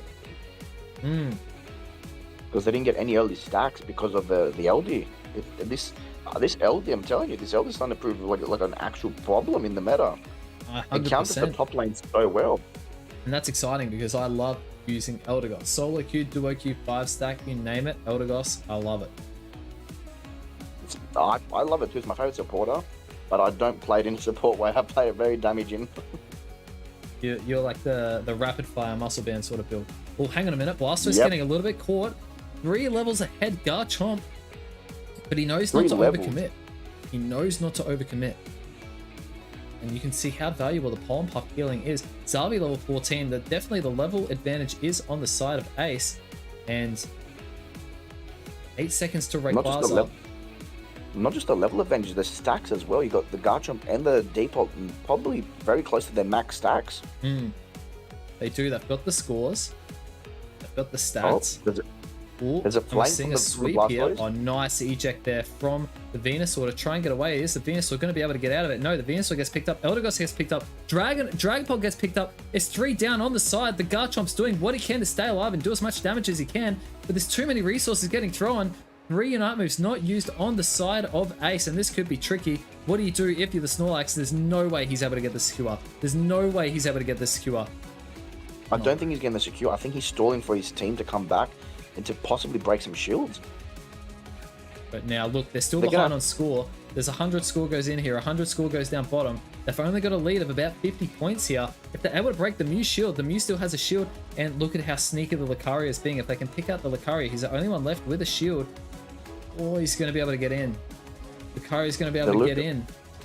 The Luca's definitely going to be able to get in. He's playing passive. He's playing. They're waiting. Even the blasters. Look at topside. They're waiting to see when they can strike to score those balls. They've just got too many shields. Even the Blissy's got a shield here. The issue is though, if the side of Ace can push through here, and they can make a play here. Oh, well, there goes the Blissey. There's one down. And look, that's a lot of score. But hang on, it's still within 150 with 30 seconds to go here. And are we going to see? Yes, we've got a lot of defense there on the side of Ground Zero, but Ground Zero just looking too strong. I think 25 seconds to go here. Do they have the heals to stay alive as a team and push into their top tier 1? Garchomp I don't think they do. I don't think they do. It's not enough heals. There's still 10 seconds left here. They've got 40-40 that they could... Nah, it's just the defense is too strong. It's over. Ground Zero, back-to-back-to-back 2-0s. That was very interesting, Rafe. I think they got surprised by the flank from the Blastoise, and they didn't know how to deal with it, and then they lost their positioning, and then the Luca came in and killed the Venu, and then after the Venu fell, everything just started collapsing.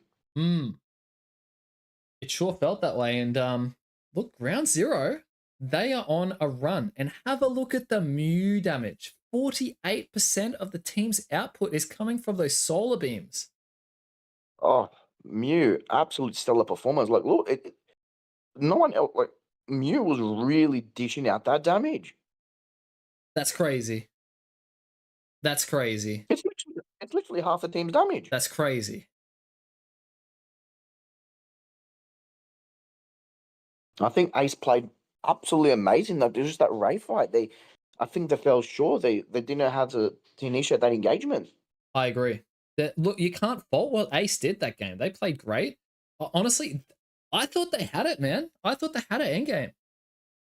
Just the Blastoise swept around. The Venusaur got dove on by 2, and then you could just see it all started falling together. They caught around, they swept around with the angles. The Blastoise came in, the Bliss Assistants came out. The solar beams were just landing over and over again, and Joe ripping out that flower trick execution. It was just over. As you said, exactly as you said. I think now is it what GZ versus Fury in the losers finals? Losers final. This is going to be a game to watch. Well, this is cool. This is cool. Ground Zero, they didn't make the AOS play-ins, from my understanding. They got knocked out in the AOS qualifiers, right? Very quickly and very early. Yeah, so we haven't seen much of Ground Zero at all. Now they've made their way to the March finals, and they're in the losers bracket, and they're here to let everyone know they're making a statement right now. They're making a statement. They're saying, we're Ground Zero, and this is our cup, baby. We're here to win it. And they're looking strong. They're looking dominant, right? They're playing unbelievably. They're snowballing games, and their Wraith fight is just, it's unbelievable. Look, it's unbelievable. I'm personally going to have to review it and try and make some sense of it. After this, I'll do my own VOD review and everything, but man, the pieces are falling together, the communication, and the big thing, Nick, the big thing that I'm noticing is not even half a second of time is ever wasted. When they're doing the thing that they're doing, they know the next 3 things that they want to be doing, and they just go straight away. It's like execution, execution, action, action, action, right? A lot of people will do something and then they'll fart us around. They'll walk back to the base. They'll dance on the base for a little bit. They'll sit in the bush. We're not seeing any of that today. We're seeing some very top quality Pokemon Unite, and Australia is putting on a showcase. 100%. They're always on the go. They're always doing something. Like you said, they're just not wasting time. There's no 7:30 or 7:40. Let's just wait till the bees come up at 7:20. They're gonna go for a push. They're gonna go for a gank. They're gonna do something. It's looking pretty good. It's looking pretty good. So we've got Fury. Oh, hang on. Go back. What'd I do? Oh, what have I done? There we go. I don't know. What have you done? I just clicked the back button until I'm back. There we go. Use a computer. How to use a computer? Okay. Look, Ground Zero, Fury Global. It's gonna be a fantastic game. I'm looking forward to it. I'm so keen, right? And then the winner of that, we're gonna see them in the grand final against Antic Esports. Can Antic Esports be the champions back to back? We're gonna find out. Maybe they will. Maybe this is them just having a statement saying, "Look, we won the AOS. If you think we didn't win the AOS properly, or we didn't perform best there, but we still won, we're going for back to back, and then we're also going to go to the AOS play-ins. Like we'll show them there what we can do." Absolutely. Now, I don't want to disappoint anyone, but it's at this point of the stream that I am going to do a little bit of redirection. So Nuggy and Nick Kyrgios are following Jeezy right through to the end, and so let me just fire this up here for a second, just so everyone can see. Let me mute that for a moment.